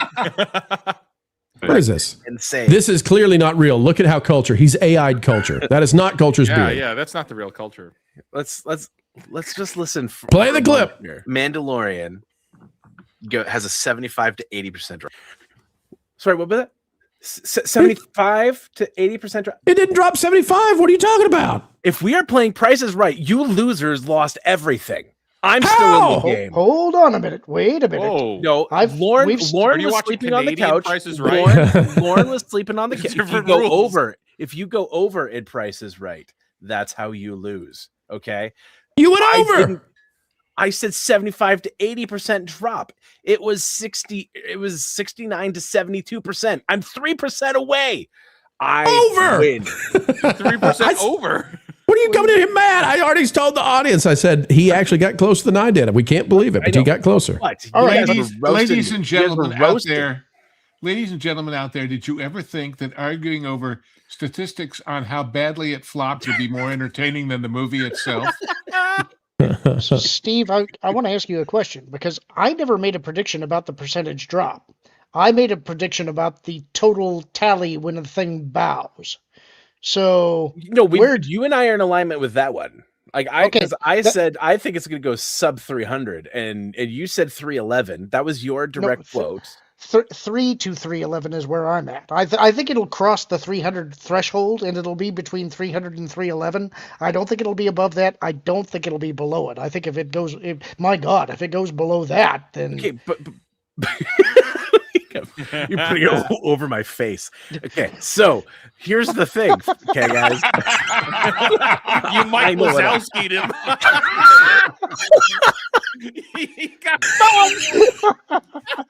Everybody let us know how it's going with Steve right now, please. I'm on the cover of a magazine. Oh my God. I guess that's my actual question to you though, Steve, is what do you think the final tally actually is going to be? Have you adjusted your expectations? No, I think the max that it can get to is 311. I'm honestly thinking this thing will peak at 290. I'm like, I think that's too low, but so we're in the same ballpark though. Yeah. Oh yeah. No. You and I. See, he's playing us now. Now he's playing Price is Right rules. He switches back and forth. He's trying to go low. He's bidding $1. This guy's a madman. I will concede to you. I tell you what, if it only gets to 290, man, I'm gonna owe you something. I don't know what, but if it only gets to 290, that is beyond. Lauren will watch the Highlander movies a second. No, I've already you stay out of this. You don't get to put my butt on the line for things. That's right out. What everyone doesn't know is those guys, they shared a couch at Pro's house this week. Folks, I just want to tell you, I want to explain how to get out of situations like this, okay? Because Steve came in hot and I needed out of this seat. You'll notice I have set the poll up to who got it right, Steve and Lauren. I'm no longer in the equation whatsoever. I don't even know what it is that Lauren should be in the poll for, but Lauren's in the poll. Have fun with that, Lauren. All right, let's see if we got more super chats. Let's see. Who's weighing in on this? Oh, gosh, it's the Floral Brigade. We've got John out there for 5. If you can't have Kung Fu fighting, how about everybody Wang Chung tonight? I'm sure that's less copyrighted. We've got Irate for $4.99. Steve was closer than you guys. Hashtag Steve was right. Listen. If it gets you to super chat, I'm just going to say, no, Steve was so wrong. You guys suck. Pro's like, I'll show my face again, too. Douglas Nutt for 5. Maybe we patch in the celebratory gorilla to Wiz's clip. Oh, that's a good idea. Maybe during the lava sequence, like his avatar. Wiz likely can explain. Banana. Banana. Yeah, we have a gorilla clip that's a little silly on my channel. Okay. You never told me about it till now. You don't watch my show. I'm just saying. I've been left in the dark here. Yeah, if you watched any of my streams, they're all in it. Wiz, I've talked to you about your panelists before. I just missed the gorilla. I missed the gorilla. KB Hugs for 199, Power to the Niners. It's an awkward moment. What does this hashtag? I have no idea what that means. I think they're trying to say, get me on FNT. I can't do any of that. Oh, whoa, I got it. Pro on FNT. With Pro. Oh, okay. Pro on FNT with Steve. I'm. Whoa. I realize. I would say technically the first and second interpretations are not mutually exclusive. I thought this was requesting Steve and I have a amicable relationship. That's what I just said. It's technically, no matter which way you read it, the first and second interpretations are not mutually exclusive. Wiz, let's talk for a minute, buddy pal. Wiz.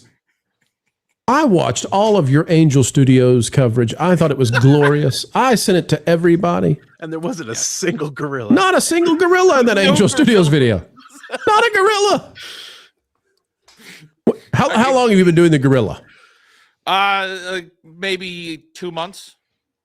Maybe 2 months we've had the gorilla. It's really funny. I sent it to my friends Kata and Atreus as like, hey, check this out. And then they stole it and it's in their show too.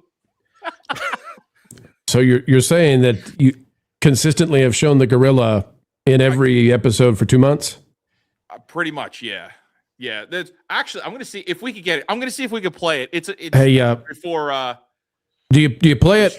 You play it late in the show, right? So if somebody really cared about you and came early, they would never see the gorilla, right? We play it for it's a super chat. It's when we get certain super chats, we play it. Okay, well, see, I'll just say that I never watch the super chats. I just bow out. Not that we would suggest that here, folks. We love them. Aaron Sleeper for 199. Steve be like, 301. Exactly. Pariah Wolfen for 5. The higher drop meant a lower take in the second weekend. So while Steve is over on percentage, he is under on the actual take. The only way that I go over is if you count currency exchange. I gotta think about. Pariah Wolfen, I think there's a job waiting for you at Dateline. If you can analyze stats like that, Hollywood needs you. Over my head, man. John Maynard for 499. Will Wilton make a visit tonight? Oh, I hope not. I don't think he needs to at this point because you got wrecked, son. You went over though. Shut up. You can't go over. If we count by percentages, I was the closest to saying the right one. You know what? Counted base 12. You hit it right on the nose, but we don't. You know what? I'm going to switch. I'm going to switch myself to South Park for a minute right now, okay? And just say this. I think we all learned something today. And what is that, folks? Whether Steve is right or I'm right, which I am, what does it matter, really? In the end, whether I'm right or whether I'm wrong. In the end, it's all down for Disney. And the Disney stock just keeps going down and down and down. And then Bob Iger is all like, no, what's going on with my stock? Now, commence Operation Vacuum Suck. Suck. Boy, we got to get... It's 10:30 on the East Coast, and we still haven't got to the second story. We should probably do that, guys. Steve, are you sticking with us? No, I'll bail. But I just wanted to make sure that I said, I love you. You sucker. But you came in here just to start a fight and then evade. I have other commitments that I promised to. That hey, we need. I offered. I said, hey, you message me. Wait a minute. I'm just checking my watch. Send me the link tonight so you can eat No, crow. I listen. literally sent you that text, and then you did. It's 10:30 at night. What other engagements you got, Steve? Fighting ones. Okay. All I'm saying is you're not running like a children's MMA gospel camp, are you? That sounds like something you might do. Like a secret underground ring of toddlers? The first thing about church club is you don't talk about church. All right, Steve, get the blankets and the gerbils and get out of here. We'll see you later. Mwah. Mwah! It's a Christmas Vacation reference, folks. You'll get it.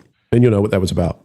All right, folks, it's time. We're going to hit the second story. We're going to do it with all the hoopla you've come to expect from us. We got about, 1,300, 1,400 of you out there. The best looking, best driving, best smelling individuals out there the world has ever seen. And we don't care what your mother says. You listen to us. We're telling you the truth, okay? All right, let's hit it right now. We're going to win it for you. Talking about Holly Weird taken over, this time by AI. No, seriously, and it's fun.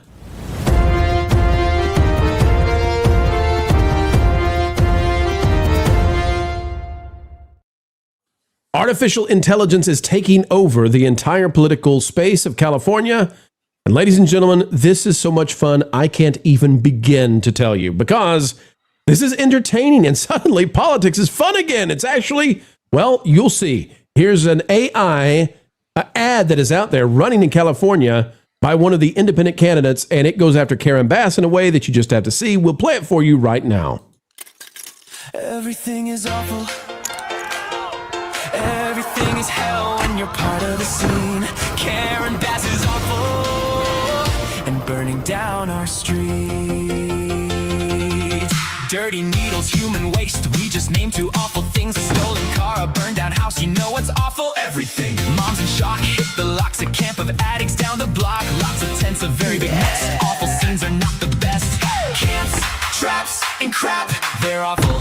Crack, smack, and shacks, they're awful. Slums and scum and bums, that's awful. Everything you see or smell or touch is awful. Karen Bass is awful. Everything is hell when you're part of her scene. Everything is awful, and she's killing our dreams.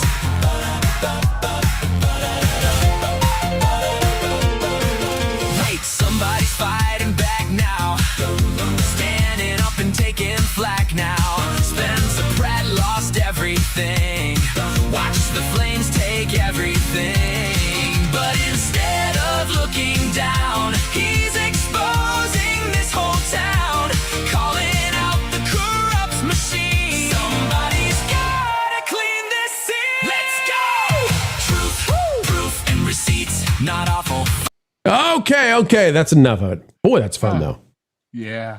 Parody of Everything is Awesome from the Lego movie. All of this, we believe, made with AI. It's what everybody's saying. I think it's true. All of it made with AI. And that is meaning that you can make the greatest ads, political ads, and get them out there. And this is not the only one. I'm telling you, the entire political landscape in California is being taken over by the fun of this. Let me go to another one real quick, and I want you to see this. It's not as funny, but it's pretty clever. And we have a community note on it because they got this wrong a little bit, but I'll explain why. One-eyed Willie. What's that about? It says, okay.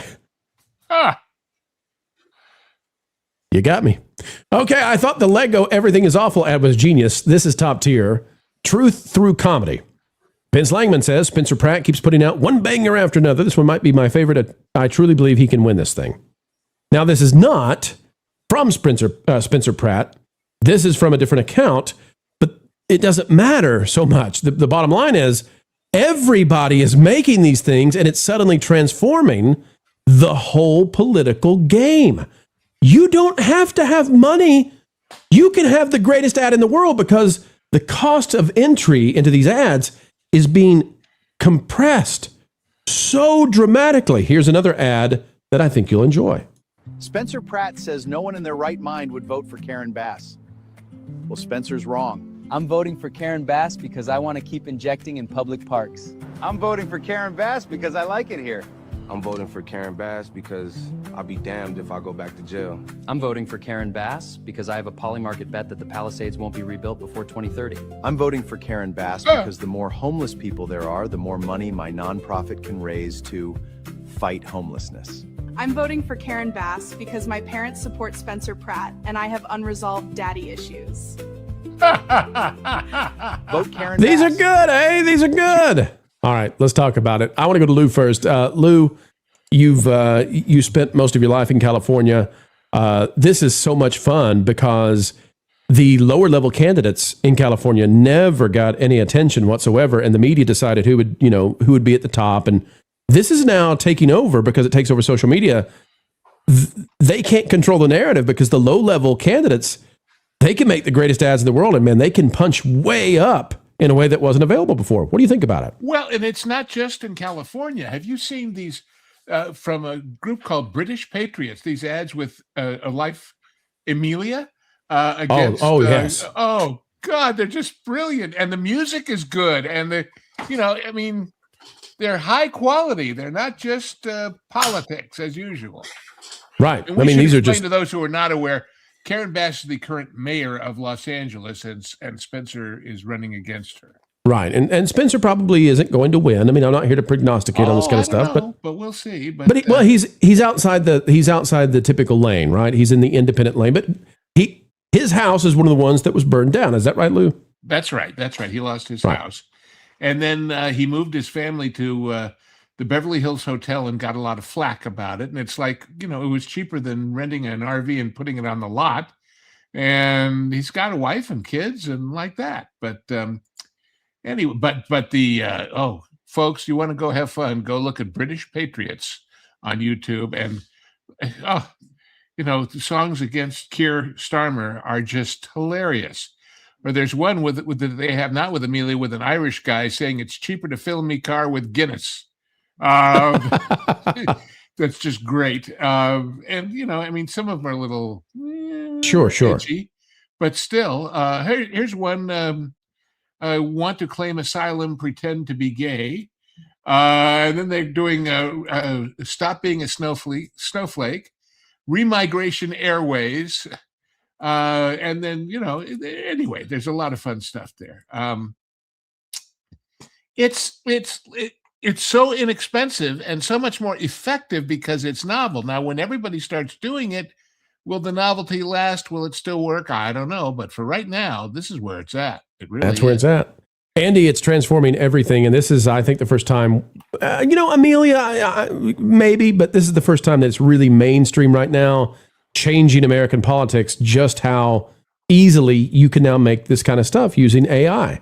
So what are your thoughts, Andy, on the transformation we're seeing before our eyes and something we've been predicting now? The beauty of it is it's all true. All you have to do is put their track record out there, and it's, how can they argue with it? Like, yeah, but it would be worse with you guys. I live right next to Philadelphia. They haven't had a Republican mayor since 1956, and yet they still run for their offices saying that it's the Republicans' fault. I think at some point, everybody's going to get sick of it because your reality just has to change. You can't go on living like this, no matter what kind of there's a lot of the facade that people will put up just because they want to be part of the in crowd and the popular kids.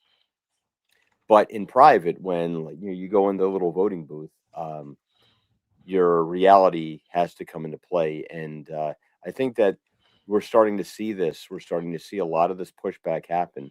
I had heard, I think it was Dennis Prager many years ago said, there's been a civil war for a long time, but only one side was fighting. And now the other side is fighting back. And they don't like it very much. But when you can't show me a good side. Gary just went down to Anaheim back right before Christmas to see for getting the stuff for the Greg Gina estate. And this is a guy that lived down in Hollywood for 20 years, and he did the whole Hollywood thing. And driving around there, he said he could not believe how horrible it looks. It's like a third world country. Said he told me it was like a war zone. Yeah. Andy, let me bounce this back to you again. So we're watching these ads. These would never be seen in any era before, right? Any age before, even election cycles before. These are taking over social media because they're so pithy. They're so on the nose. And they're funny. And they would be ludicrously expensive to pull off in the past. But Andy, we need these because the leadership in California is so corrupt. They burned down an area of Los Angeles the size of the city of Paris, and nothing happened to them. Nothing happened. They were that incompetent, and nothing was done about it. So we need these kinds of videos, these kinds of commercials. Yet, let's see what happens in this election. And by the way, these things are happening not just about particular politics or races. The Amelia ones, they have one called Nobody Died from Having Their Feelings Hurt. They have another one that says, it's called I Don't Care If You're Vegan. They're just a riot. And again, the production values of the music and everything are just top notch. Yeah, and for those who don't who Amelia is the character that the UK government invented in order to try to get people to join what they believe, and instead, people have taken Amelia and used her for how I think most Brits probably feel these days, which is that they're being invaded and their rights are being taken away. Yeah. You all know her as the purple hair girl, but I put 3 links to some that are not political and not unsafe. If you want to run one, I don't know, but over there, pick one at random. But they're just, gosh, they're impressive. They're just impressive. Well, before we do so, let me go to Wiz and just ask Wiz, what are your thoughts right now on AI? And this is one of those things that a lot of people didn't see coming.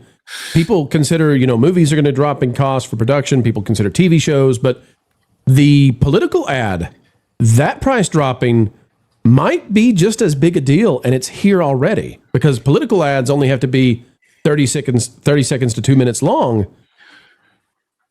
If you watch just like regular cable now, you're going to eventually see a pharmaceutical ad, and if you watch close enough, it's AI. Yeah. So and that's been going on for a long time now. I'm thinking that's maybe even a year that's been going on. So it's already been happening in the marketing world, and just I work in marketing professionally. Right. I'm not a wizard. I've been hearing about this for a very, very long time, and like. The real trick was how can we skirt it by without anybody noticing? And now what's crazy is we're playing into it. It's funnier that it's AI. It's more you're more attentive. You're paying attention a little bit more because it's AI, and you're like, there's the uncanny valley element to it a little bit. It's just something little's off. Yep. Right. And that's the point. And this idea of finding ways to save money on these things. Most people aren't aware that I would say 75% of the toy ads over the last 15, 20, 30 years that you see where you have the little American family with the kids playing with the toys, it's being shot in Europe with families of American servicemen because they don't have to pay them residuals. They do it on a straight buyout. Right, and the pharmaceuticals, they don't have to pretend that the people in the commercial are actually taking the thing, right? So they just put a little tiny text. But Wiz, what I'm really interested in too, though, is the idea that this is taking the strata between politicians, right? Those who have been selected by the gatekeeping system, and it's compressing that. And now you can get traction with an AI ad just by saying the truth in a way that nobody was expecting to hear, and boom, you're on the scene. And that really wasn't a possibility before. So this is something happening. But it is biased in that you have to have a sense of humor about it, and one side doesn't. Which is why it's so effective. Yes, that's the problem. Lauren, you have to play into it. That's the issue. Play into what it is. Right. Let's play the Amelia clip. We'll see how this goes. This is here's Amelia from British Patriots, showing that this is happening on both sides of the pond. We might want to turn the audio on, eh?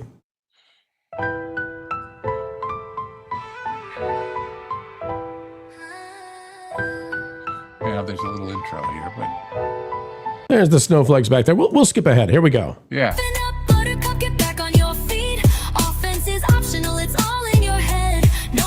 Died from being offended. Hey, there's a nice line. There's a nice line. That's fun. I like it. Yeah. Lauren, your thoughts on all of this? The fact that people can now make video memes. They can make them long format. Very little cost associated with this. We're talking about 100x decrease in the cost to make a very effective political ad. and you can make it in ways that you never could before and make a statement, and then zoom, boom, you're at the top of the pile. Looking at it from the standpoint of a political ad, I think the most impressive thing about it is the reduction in costs for the production, but also what Lou keyed in on, which is that this one in particular that you played from Spencer Pratt was music. And it's an earworm. It's one of those things that gets stuck in your head so that you keep humming it and singing it and thinking about it and potentially sharing it. That's what you want out of a political ad. You want it to be stuck there into your subconscious, working on you. And I think that he's played this brilliantly.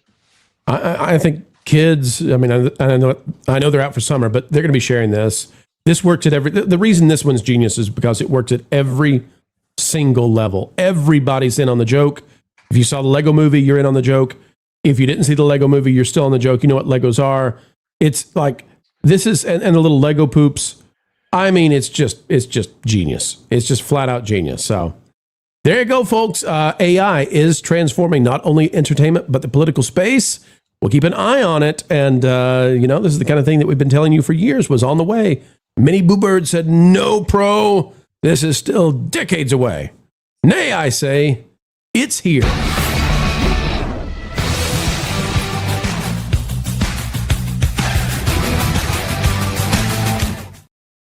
And you know what else is here?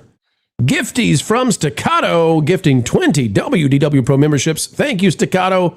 We appreciate you so much. That is so kind of you.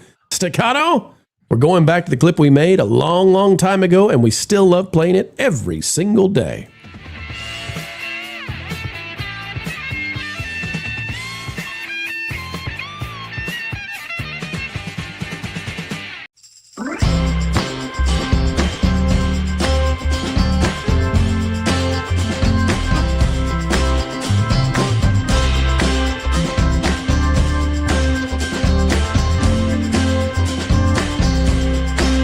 Perfect. Thank you, Staccato. And folks, if you received one of those gifties, if your name went from gray to green, make sure to say to Staccato, I appreciate you just like we do. Staccato out there again for 10. Staccato says, I'm pretty sure Spencer is going to win. Okay, well, here's the question for our California viewers out there. If Spencer wins, what percentage of that win should be given to that ad? How much of the actual success goes, what percentage to that ad and the genius of it? 1%, 5%, 15%? I know. 10 or 20 of them out there that are fantastic. That are wonderful, yeah, in terms of getting his message across. Staccato, listen, I'll tell you this. Someone who has humor like that there's a high IQ behind what's happening there. Yeah. So if Spencer wins, I think it might be a win for California. No endorsement from Pro, not telling you Dem, Republican, Independent. No, not doing that. But high IQs are great. We love those people in charge. Siths and Giggles for $4.99. I recall Pro saying he would pay Steve $2,000. I don't remember that. If Mando drops 70%, and with AI, we can show the video. It says 2K, but it doesn't say dollars. I think what he actually said was 2001, and so he was $1 over, and it doesn't apply. I think this is saying 2,000 halfpence. Halfpence. Do they still make those? Halfpennies, yeah. There you go. JH70778 for $20. Is it possible in Starfighter the boy who is being taken somewhere by Gosling's character is Luke's son? Also, could Amy Adams possibly be playing Mara Jade? I think they could have reshot the ending to change Rey. Oh, Lord, if I could zoom into your face. If StreamYard gave me the ability to just slowly fade into you. This is the rumor that's been going around. I have said multiple times, I don't buy it. I have made a bet with Pro about whether or not it's true. I really don't want to lose this bet. Lauren, could you tell the folks out there what happens if you lose this bet? If I lose this bet, I'm going to be forced to watch all of the Highlander content. Oh, my. You mean the TV series? There's only one movie. Yes, you will. Well, there could be only one, but there's 4 movies and the whole 3 or 4 years of TV series. Yeah, I just want everybody to know I'm not giddy at all. Ain't gonna happen. I'm betting it now. It's going to be Trapper Wolf's boy. Trapper Wolf, Little Wolf. All right. I may disappear if I lose this bet. I may just preemptive. He's already worried. He's already scared. Tried to bring him back in and he kicked out. I also have that button. That you do, my friend. That you do. You know what, folks? We're going to add a new clip here on the Pro Show because we believe in treating you all right. And this is a 20. So I want to show everybody our brand new clip we just made only for the Pro Show. Yeah. That's a good clip. Folks, we're going to add that to the repertoire. It's our clip. We made it. It's great. It's groovy. Da, da, da, da, da, da, da. Yeah. That's the Donkey Kong dance at the end of the game, at the end of the level when you're successful. Yeah, I know because we made the clip. We got John out there. John for 5. Henry, that young man who was air conditioned. The police cams came out. If an Amelia video is made about that, the UK may riot. See what I did there for YouTube? Yeah. John will keep an eye on it for sure. For sure. I rate for 199. Pro lost his 90% accuracy because of Steve. Wow. Darn you, Steve. He went over. It doesn't count. Acting. I'm not really bothered by Steve. He doesn't bother me, okay? No. You mean the Steve never bothered you anyway? Feel good. Stone Racket. The Steve never bothered me anyway. Yeah. Steve Rocket for 2 for more Fake Wizard. And folks, we are 15 away from the goal. If you want to see the first edition played again before we put Yasuke in there next week, we'd love to play it again. Mary White for 5 from Michael Cooley. Oh my gosh, Mary, you are so... ladies and gentlemen, do you know what Mary is doing? She is super chatting for others. She's done this before. Mary, you are just the best. I mean it.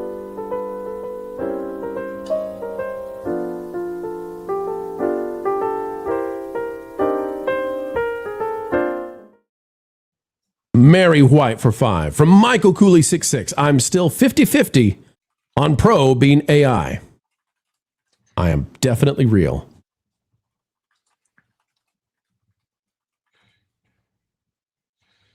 Well, you're not Lego. I'll give you that. Mary White for 2 for 5. From Chef Eddie. Mary, you're the best. Don't forget the Morning in America ad from the 80s won Reagan the election. Yeah, it was pretty powerful. That's a good point. We've got Luke Liederbach out there, member for 29 months. Lauren, the Highlander show is actually awesome. Highlander is awesome. Come on, Lauren, you want to lose this bet. That's what I've been told, but I don't really, I have no way to really tell for sure. I want to know when the new one comes out, if you're going to go see it with all of us and review it. I'm actually open to that. I would be willing to do that. But boy, that first one didn't really, sit with me real great. Away. He took my mic. This is why I got to be more careful with who gets the producer abilities on here. This is just took my powers away. Clay Napier, member for 12 months. That's a birthday. Are you including Raven in the Highlander stuff? Raven. As Highlander the Raven with Amanda.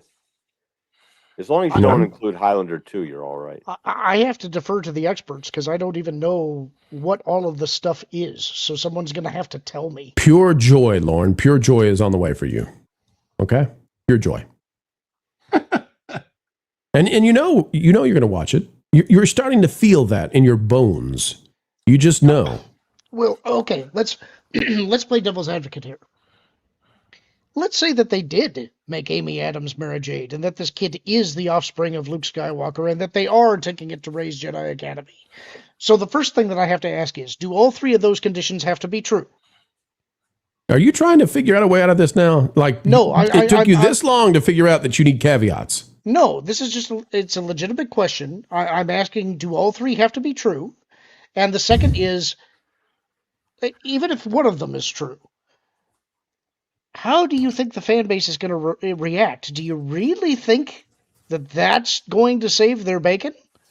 Or do you think they're going to burn it down even harder? No, I don't think that's what people want. So why make the play? That's the whole thing. It's like it's all they got. Then because they don't know what they're doing. It's not all they got. They don't know what they're They don't know what they're doing. I agree, but they know what they need to do. They've been told quite clearly. Chef Eddie for 5. It has to be Yasuke J. Campbell in the clip. It's said that he was a little baby boy on the brownstone steps. This is the best idea Chef Eddie has ever had. Chef Eddie, after the whole floral thing, you went and totally redeemed yourself. Aaron Sleeper for 199, Power of the Niners. Lauren, relax. TV show is honestly pretty good. You're going to be okay. You're going to be okay. And Mary White for 5 on behalf of Michael Moose. Michael Moose wants to know what color your eyes are, Pro. They're the color that Disney reflects back every time I stare into the abyss and see what the mouse is up to. Gangrenous yellow. All right, here we go. Gangrenous. Ew. Nice. Yeah. Shots. Green. Shots across the bow. Shots across. All right, ladies and gentlemen, let's dive in. We're not feeling cross. We're just getting started. We're having fun. And it's time to talk about the one, Jimmy Kimmel, who has 1 year left on his contract, and now they're starting to say it out loud. Let's talk about it. You know the line right now.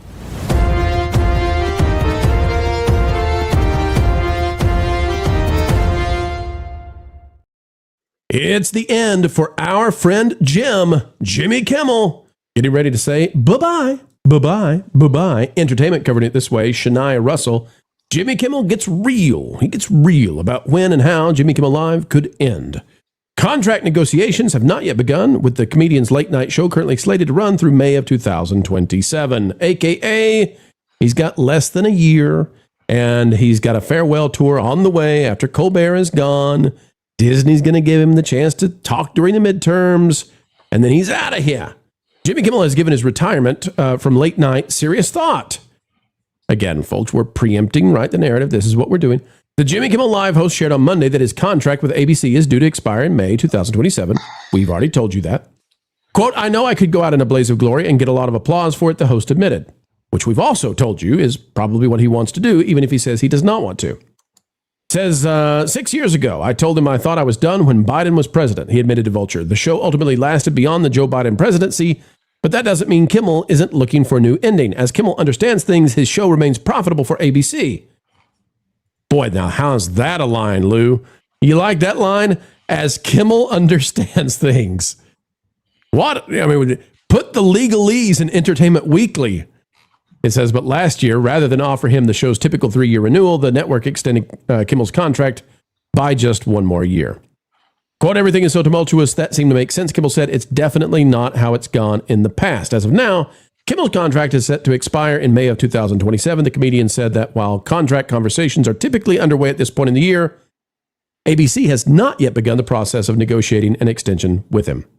I don't know what ABC is going to want to do. It's an unusual position to be in, but I do still have a year left on my contract, and that's what I agreed to do. He goes to talk about going out in a blaze of glory, saying it would be selfish, blah, blah, blah. I don't buy any of this at all. I think he knows this is the end. Lou, you've been in the industry. Could you walk us through, does that sound right to you that they should be in negotiations already? Or, I mean, we've covered this in the past where they're in negotiations in October, so I don't, that part doesn't matter to me. If they wanted him, they'd be trying to make a deal now. Absolutely. So if they're neutral, it could still happen, but I don't think it's. So the fact the contract ended, Lou, a few days ago. He's under the new contract that ends in May, and he's already talking about it in Entertainment Weekly. Is that a sign that they're trying to put the narrative out that this is it? Well, who, him? Yeah, why would you be telling this on Entertainment Weekly? Like, what's the point?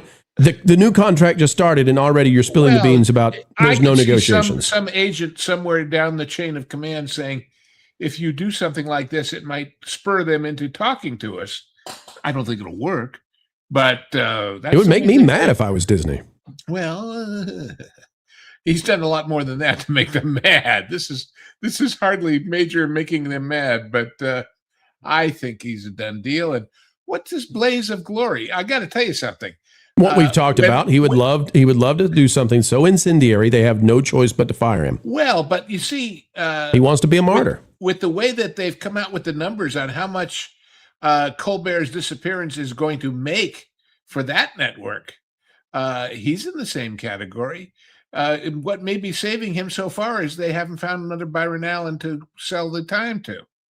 Right. Okay. I'll go with that. Yeah. Well, so CBS came out and said Colbert was losing them $40 million. They confirmed it. They said, now we're making $15 million off of this new deal we have. And they said that's a $55 million swing. So we're pretty darn happy with ourselves. Yes. Yeah. So why would ABC not want to do the same thing unless politics reigns supreme? Well, unless something isn't out there, let's see how it works. The fact that other deal got so publicized may have told somebody out there, hey, I could do that kind of deal with ABC for Kimmel's spot. So we'll see. And that's why they wouldn't enter into negotiation yet. They're testing the waters to see what else they can do. Right. When you have to throw in the FCC investigation and the View and all of that. Yeah. Absolutely. And so, absolutely. But they're still raining the awards down on the man. Hollywood is, praising him. He gets a Peabody. And it's so fun to read the way they present this. He says, making jokes about the president in America shouldn't win you a prize. We have the right, guaranteed by the Constitution, to criticize and satirize our leaders. That is a right I took for granted for the first 57 years of my life until last September, when the FCC delivered an unpleasant surprise. That's completely and totally, I would even say, malicious. He lied about Charlie Kirk. The FCC did not step in. Disney itself tried to fire him, and the agencies in Hollywood said, no, you will not. And Disney tuck-tailed and ran. The FCC is looking into hiring practices at the network, not Jimmy Kimmel. Right. So he's conflating here, but they're giving him awards and all this kind of stuff. It looks like the final victory tour to get him out of there and try to claim wins, even if the ratings aren't where they would like them to be. If Jimmy Kimmel stays, he wins. If Jimmy Kimmel's fired, he wins. Jimmy Kimmel is in a win-win situation because they didn't squish him from his position after the Charlie Kirk thing. But he wants to be a martyr. Do you think he wants to be a martyr? Oh, absolutely. Which is why it's a win-win. Media martyr. Yeah. So you stay on, and it's going to be like, oh, well, I stayed on, and it was the right thing to do. I'm going to stick it out, and okay, well, that you're going to play into being a martyr. Or they fire him, and he's like, "Oh, well, they fired me. They're silencing us. I'm a victim in all of this." So either way, he's going to ham it up. That's just what his job is. That's all he really can do is be a plant for his own ideology. See, he doesn't care about entertaining anymore. It's all about pushing an ideology. If Lauren will allow me the analogy, there can be only one person who makes this decision, and that's Josh tomorrow. So the way I read this, though, is when I see him saying, "I don't want to go out in a blaze of glory," that would not be ethical. Why would you even say that unless it's on the radar? So I think what he's doing is he's trying to say, "Well, guys, I told you I didn't want that." So when he does it, he can say, "Well, I didn't want this to happen. I even told everybody in Entertainment Weekly, I didn't want this to happen. I'm Jimmy Kimmel. I'm the good guy. Just by virtue of breathing, I'm the good guy." Well, also, the fact that they haven't begun negotiating keeps him from doing that, because if there's a deal in the offing, he doesn't really want to burn that bridge. But if they say, well, we've decided we've got a whole year and that's going to be the end, he's got a year to say outrageous stuff to embarrass them and put them in trouble with various people. So it may be discretion is the better part of lasting as long as they can with him. Now, Lauren, we've talked about this many times. They brag about the ratings, and then we look into the ratings and we say, well, Johnny Carson was getting 12 times the views. Then we go and we look at Leno and Letterman and we say, well, they were getting 6 times the views. And we look at this now, I think his views will go up. And the reason I think his views will go up is because Colbert's gone.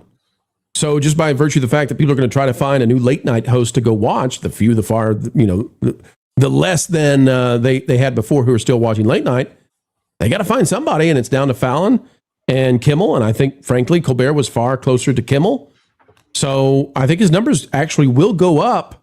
I don't know how that plays into Disney, but I think Gutfeld still remains on top. What say you? Unless Byron Allen stuff comes and becomes popular. You know, that's a great point. If the Byron Allen Comedy Hour, is really successful, that changes the whole thing. Yeah, I actually want to agree with everything that you said, and I also want to agree with everything that Andy Masterson said. Well, that's good, because from our own hubris, we want you to agree with everything we said. From the virtue of the segment and making it interesting, we want you to absolutely slam us. But hey, whatever we got to do, right? You're both wrong. You're you. both incredibly wrong. Could you shout and point at us and, the flame out begins? Andy, this is dumb. There's no way that is what's going to happen, because people hate comedy. Look, Lauren, we know that Kimmel just wants his chance to kiss Pedro as well. Oh God! It actually kind of sucks, because I was actually hoping to disagree with you guys, but I just don't. I know think you both were. had logical, reasoned arguments, and I had nothing more to add. I could feel it. You wanted. I knew. Yeah. All right. Well, the contrarian cannot contrary with us on Jimmy Kimmel. 1 year left. Andy, is it over now? You think, or does he get the extension? I don't. I think he's out. It's old news. There's what's he going to do? Like complain more about Trump? They've been doing that for the last 12 years now. So they're going to have to find something new, because obviously he only appeals to one side of the audience, and Gutfeld clearly has something else. I think they're going to have to go with something completely different. I think he resents secretly Colbert for getting booted first. Maybe. That's a good point. Maybe so. Maybe so. Folks, you let us know in the comments and in the chat. Should Kimmel stay? Should Kimmel go? What's the right move for Disney? And how do they let him go if they do? In a way that does not give him the win? Isn't that an interesting question? We'd love to hear from you.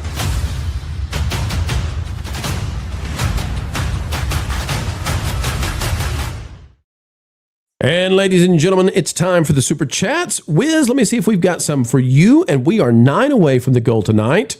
Let's see. Wiz, I don't see any that are specifically addressed to you. But preemptively, how about this, Wiz?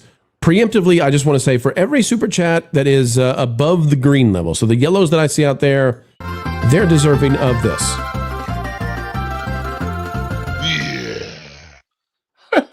And for no reason in particular, when Wiz leaves, I won't have access to that clip anymore. It's some kind of glitch with StreamYard. I don't understand it. Wiz, it was a really fun time getting to meet you in real life with the retreat that we did. And we're going to have an announcement this week. I haven't decided what day, but you and I and many of our friends are going to be doing something very special live and in person. And I'll be talking about that soon. Wiz, I want people to know that you are every bit as cool and as principled and as good as they would hope you would be off camera. And you're also, I think, a giant of a man, and I am scared to say anything else that would be of the opposite variety, lest you tear me limb from limb. He's literally a giant of the man. He's taller than he looks on television. Let's put it that way. He is also as Asian as you might think. Yes, absolutely. It's why we've named him, folks, we've named him Yao Wiz from here on out. Yao Wiz. Or I think John Mayer calls me Wizcoo, or there's a few in the chat, Wizcoo. What? I like it. Oh, man. I like it. Yeah. Well, and look, hey, we spent some time together this past week, and we're going to be spending some time together very soon, like really soon. We will ride the Eggle. We will finally get you on the Eggle. No, Papa, stop. Don't hit me, Papa. The way those people turned around. The way those people turned around to look as I was hitting you. I wish we recorded that. There was such fear in their eyes. Crowd. Slap me upside the head. No, Papa, please. It hurt too much. Frankly, I had to jump to hit you. I was glad my vertical was still there.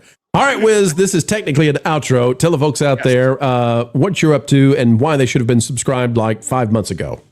Check us out over on Fake Wizards Live. That's the new live streaming channel that we have. We're going to be streaming tomorrow, Tuesday, Wednesday, Thursday. Almost every day this week, we're going to be streaming. We are back in business and excited to go. So we'll be on tomorrow around 4 p.m. Eastern, starting with a little bit of fake cast. And then we're going into, we have the video game conferencing this week. So we'll be covering that in real time over there. So looking forward to see you guys there. And to my friends here, good seeing you. I will see you all very, very soon. Fare thee well, the Wiz.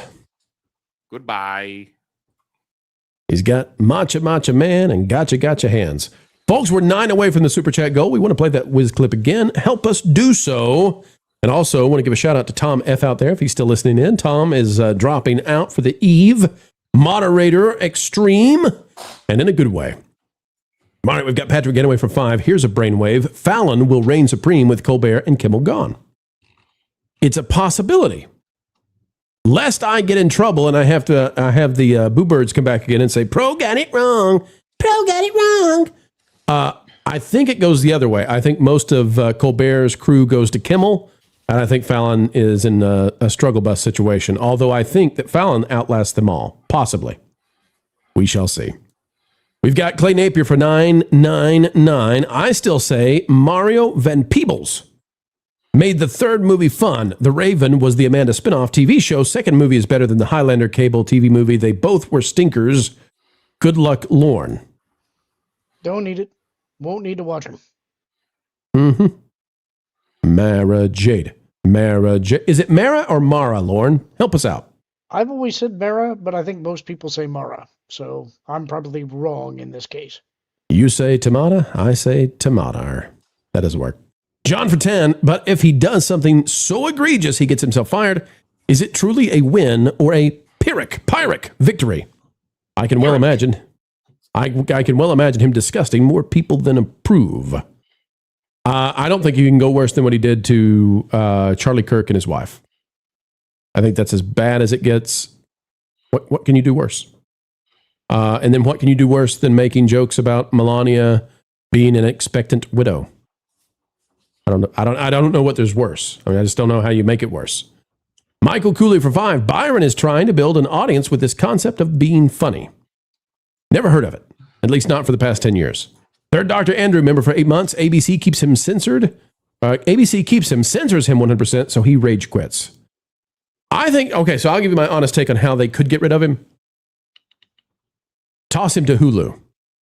Say, the FCC's being mean to us. They're a bunch of federal meanies. We got to put you on Hulu. And once he's over on Hulu, he will not want to stay. That's what I think. And then he also loses any victory you might imagine.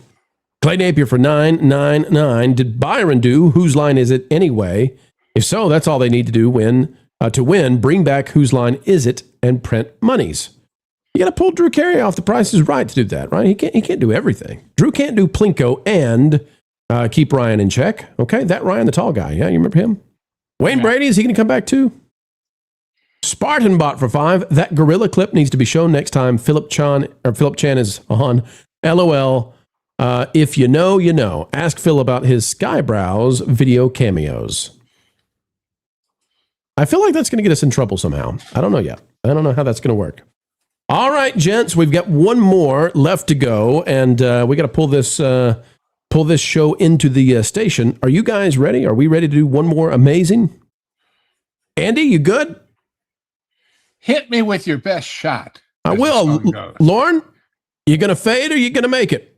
I've been fading for the last 20 minutes, but I'll do my best. Hey, Andy, could you put an arm over there and just shake him real good? Shake him up. Other way, Andy. Go the other way. Come on. Get your thing. There you go, Lauren. Okay, you feeling better? Give us a little. From my position, I don't think I want to shake him up. Lauren, show us a little shoulder move. Give us a little shoulder move. Okay, he's rolling. He's ready. All right. They say he's AI. Not true. All right, let's see here. All right, here we go. 3, 2, 1, folks. Let's end this show the right way. And that's by telling you something I bet nobody is saying anywhere online until right now.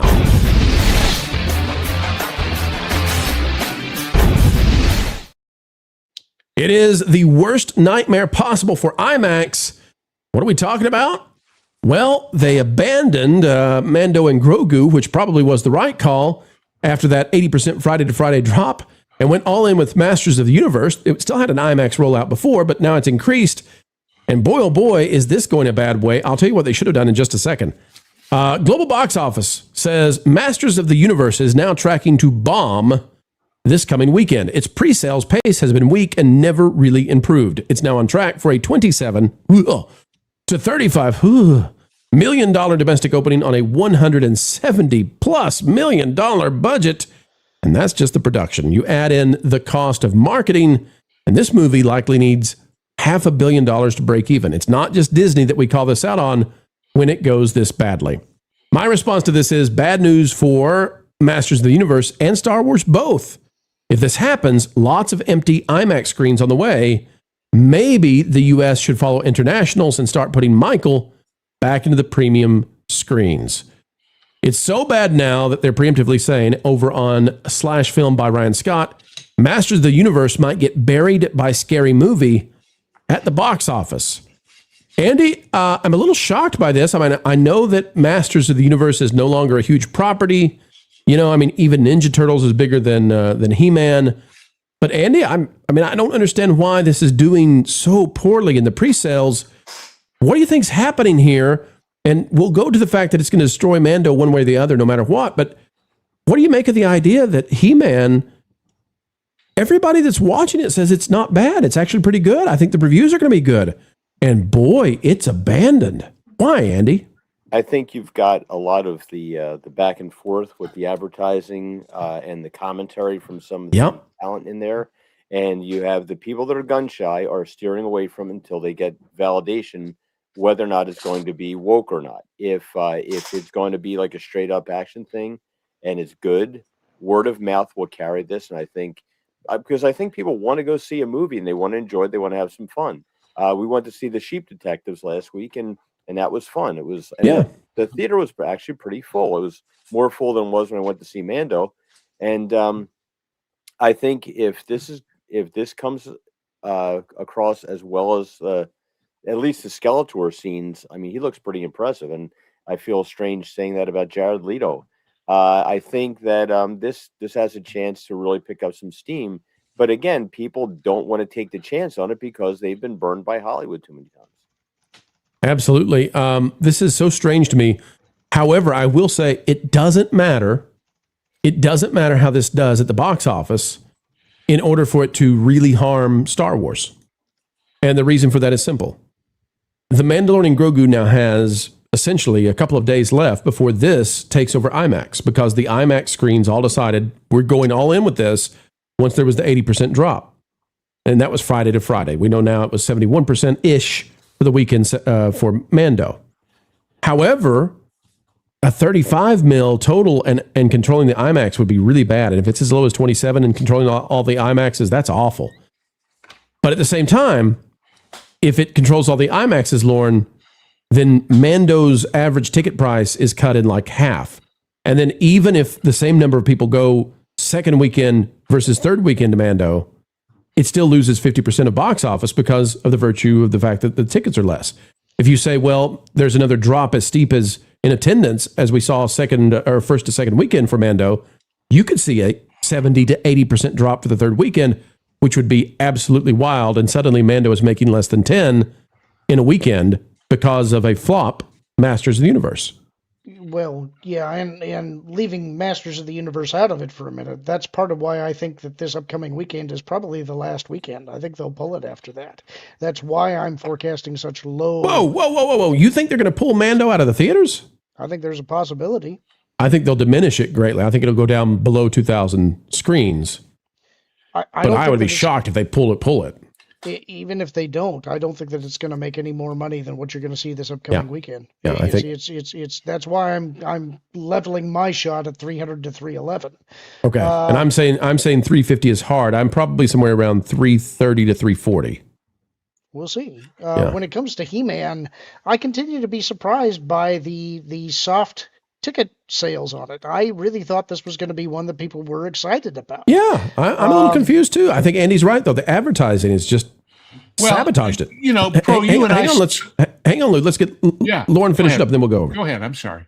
I don't know that I think that it's an advertising thing. I think the trailers themselves have been good. I think that it's what the people behind the scenes have said while the advertising has been going on, maybe. And I agree there's possibly some gun-shy folks after the aborted attempts to get He-Man going for the last couple of tries. So I'm a little baffled by it. I understand people being nervous about it, but so much of the imagery that they have in there, to me, is nailed. Every time that I see Snake Mountain, for instance, it just blows my mind. It's like that is exactly how I imagined it as a kid. It looks just like it did in the cartoon.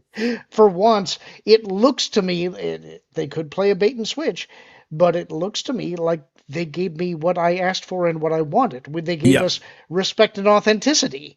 Yeah. So, and the problem there is if they do that and then we don't go support it, they have no idea what to do. Okay, Lou, I'm very interested in what you were about to say, and I want to add one more thing that I want to hear from you. Okay. Europe is abandoning all of this, and they're going to Michael. They're putting Michael back in, and South America too. Brazil started this. All of the big PLFs seemingly are going back to Michael as opposed to any of this. Is that what you like? Should the U.S. follow suit? What do you think? No. Okay. I look, even if the same number, a low number of people go see it, the fact that they will now have more opportunities to see it on the big screen will boost the revenue to some degree over what it would have been without all those extra IMAXs that they're taking away from Mando. But, you know, I got to tell you, I have no personal vested interest in He-Man. I was never a big thing for me. Me either. But you and I went to see Hail Mary and saw the trailer. Yep. And I sat there going, well, this looks like they took a scene from every action movie in the history of action movies and just threw it all together. It didn't impress me at all. So I don't know. Now, aren't they building a theme park around He-Man in Arizona? Or at least a section of one? Maybe? I don't, I'll have to look into that. Yeah, I thought Vash was talking about some park that they're building down there that's going to have a lot of He-Man in it. I wonder if the movie flops, if that plan will change. So maybe. I'll tell you, there have been two films that I think have really suffered because of the marketing, and this is one of them. The other one is Sheep Detectives. I think Sheep Detectives, people didn't know what the heck it is. I think the title's bad. I think, you know, it just, people didn't know what the heck is this movie. I didn't know what it was, and it turns out, you know, it's not bad. It's a weird movie, but it's a good weird movie. And I think He-Man, when they, you know, whoever in the world decided we're going to make a toxic masculinity joke in the trailer, I mean, that's $100 million mistake. Yeah. It's $100 million mistake to do it. There's no advantage to doing it. So, missed the mark completely there. Missed the mark completely. Andy, I'll give you the final word on this He-Man situation. If this fails, you know, you probably know a lot more about Masters of the Universe than we do. If this fails, is that franchise on ice for good, you think? Is this the last attempt for He-Man? The chat brought up a really good point with the Kevin Smith debacle, alienating fans. That's been if that was your first experience with seeing what Masters of the Universe was, you think about it, if you're like, I was lucky enough to be able to share Star Wars with my son back when it was still good, and taking him to see Revenge of the Sith. Like, he was old enough to see that one in the theater. And there's Masters of the Universe fans out there that would have loved to do the same thing with their kids. And then you saw the Kevin Smith thing with where they said, like, and where he swore up and down, oh, no, it won't be like that. And it turned out to be exactly like that. And you're wondering why people don't trust them. If this is good and they just ignore those attempts at whatever that was, and they continue with this could actually turn into a franchise, because it does look really good. And let's be honest, you don't have to be that impressive. Look at all the 80s movies that we really liked, Highlander, that aren't particularly great per se as far as films go, but vastly entertaining, and that's good enough. But if they can do that, then they might have a winner. Yep. We will we'll keep tracking it, folks. We'll see what happens here. I don't know where this franchise goes if it fails, but one thing's for sure, IMAX owners are looking at this and saying, whoa, Nelly, how did we jump from one stinker to another? And how do we go from empty theater to empty theater? Maybe not Michael, but they're waiting on the next big hit to bring people to PLFs, and they've suffered because of Mando. They have suffered.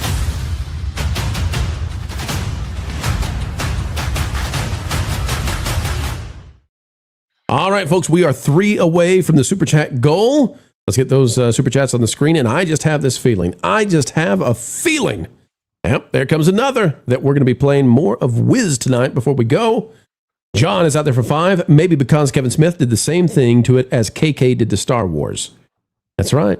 But I feel like in some ways this movie, if it is what the reviewers are telling me that it might be, it feels like an apology and a return to form. But boy, if the marketing sabotaged it, ouch. Can I ask a quick question? Sure.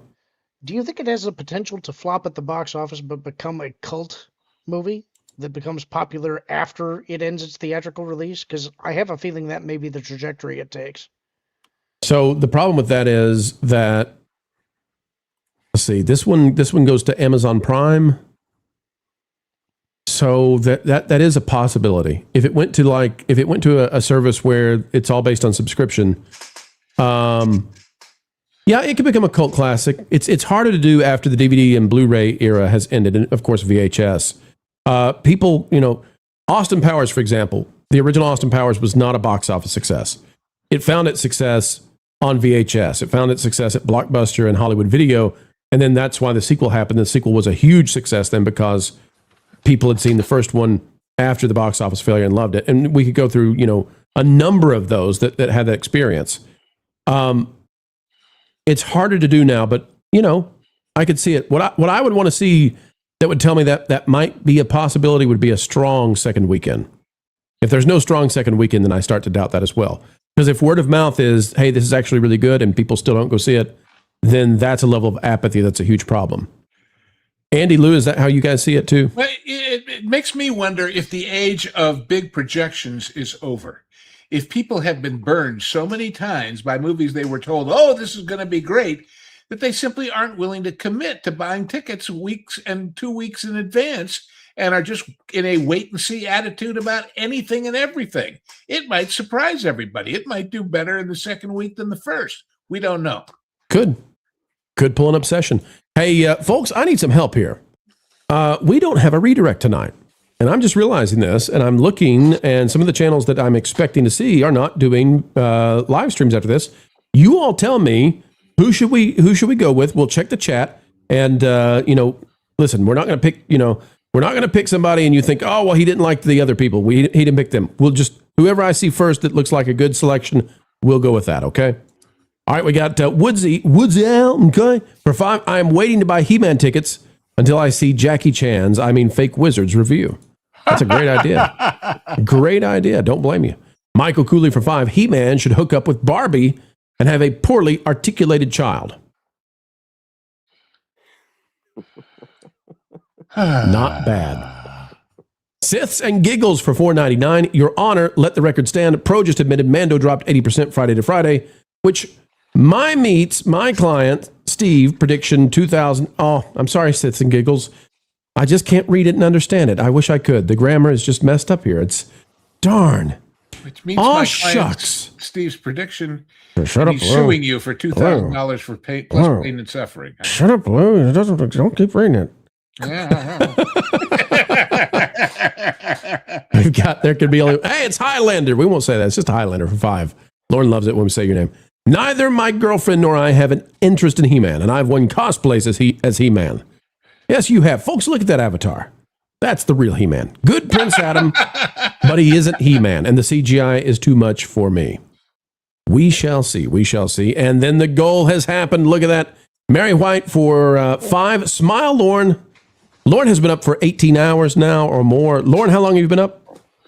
Since 1:00 a.m. my time, which I think, 19 hours, I think is what I'm at right now. You're a saint, and the hallucinations will stop after you wake up in the morning. Captain PS47 for 5 for the goal. And we hit it. Way to go, folks. Way to go. You all rock. Thank you. We could not do this without you. I promise you that. Jeff Patton is gifting 5 WDW Pro memberships. We appreciate you keeping those hamsters on the wheel.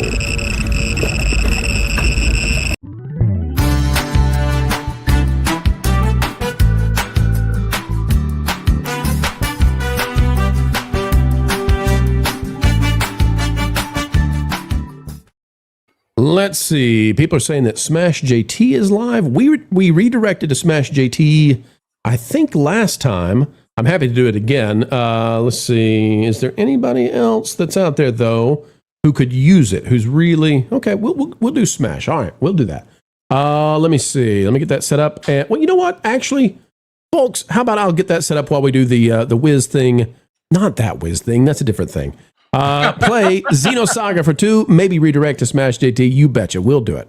I was checking to see if there was any poor, unfortunate souls out there who are streaming to like 1 or 2 that you guys say, hey, let's help them out. That's always fun. But we love Smash JT. Lauren, I'm kicking you out of this party, okay? You've been on for too long.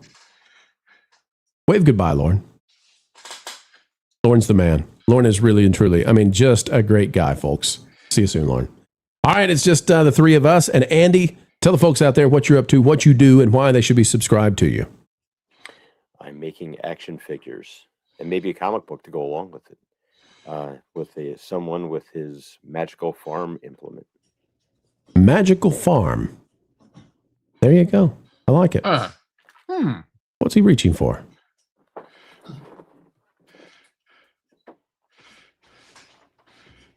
Oh, that is nice. Farm. That magical that farm. Hey, Andy, I'm going to show you a. Hang on. Let me switch the layout here. Okay. Here we go.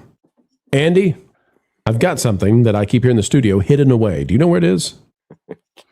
Could it be a little Wilton? Always hiding behind me.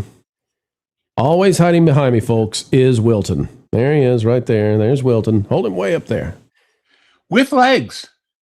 Yes. He's got legs. He's got legs. I always have him hiding behind me. I've been told it's dangerous. Get thee behind me, Wilton.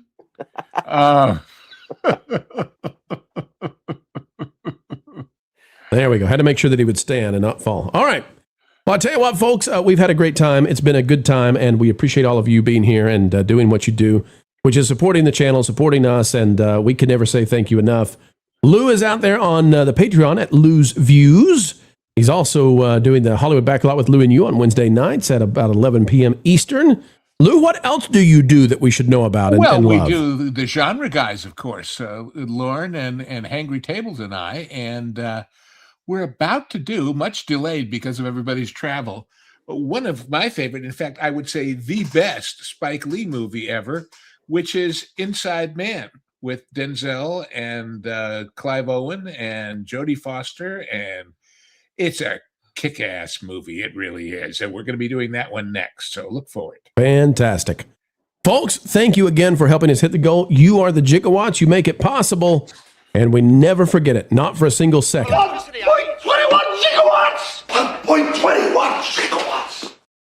All right, we're sending you to Smash JT, but before we do, the best kung fu you've ever seen. It's Fake Wizard. Real life fake wizard fighting.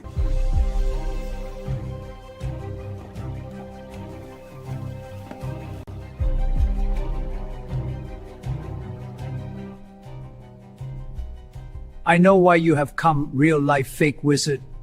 You are here to reclaim your family's land. Let us fight.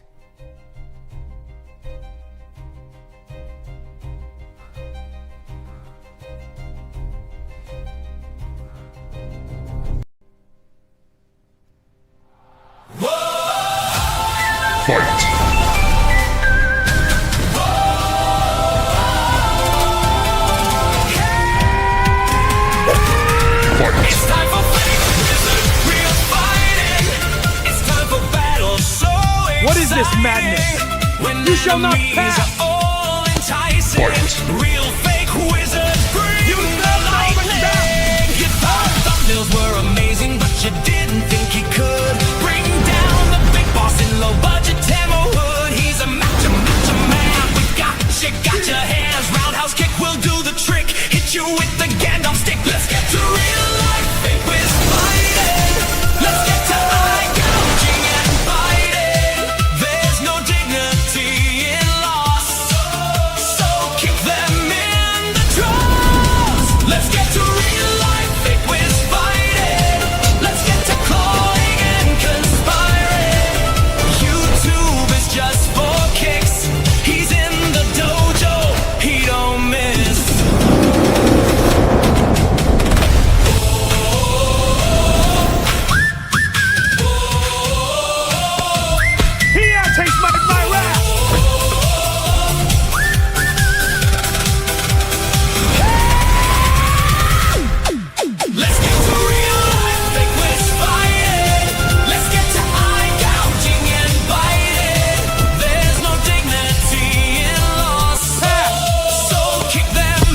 You win. I know.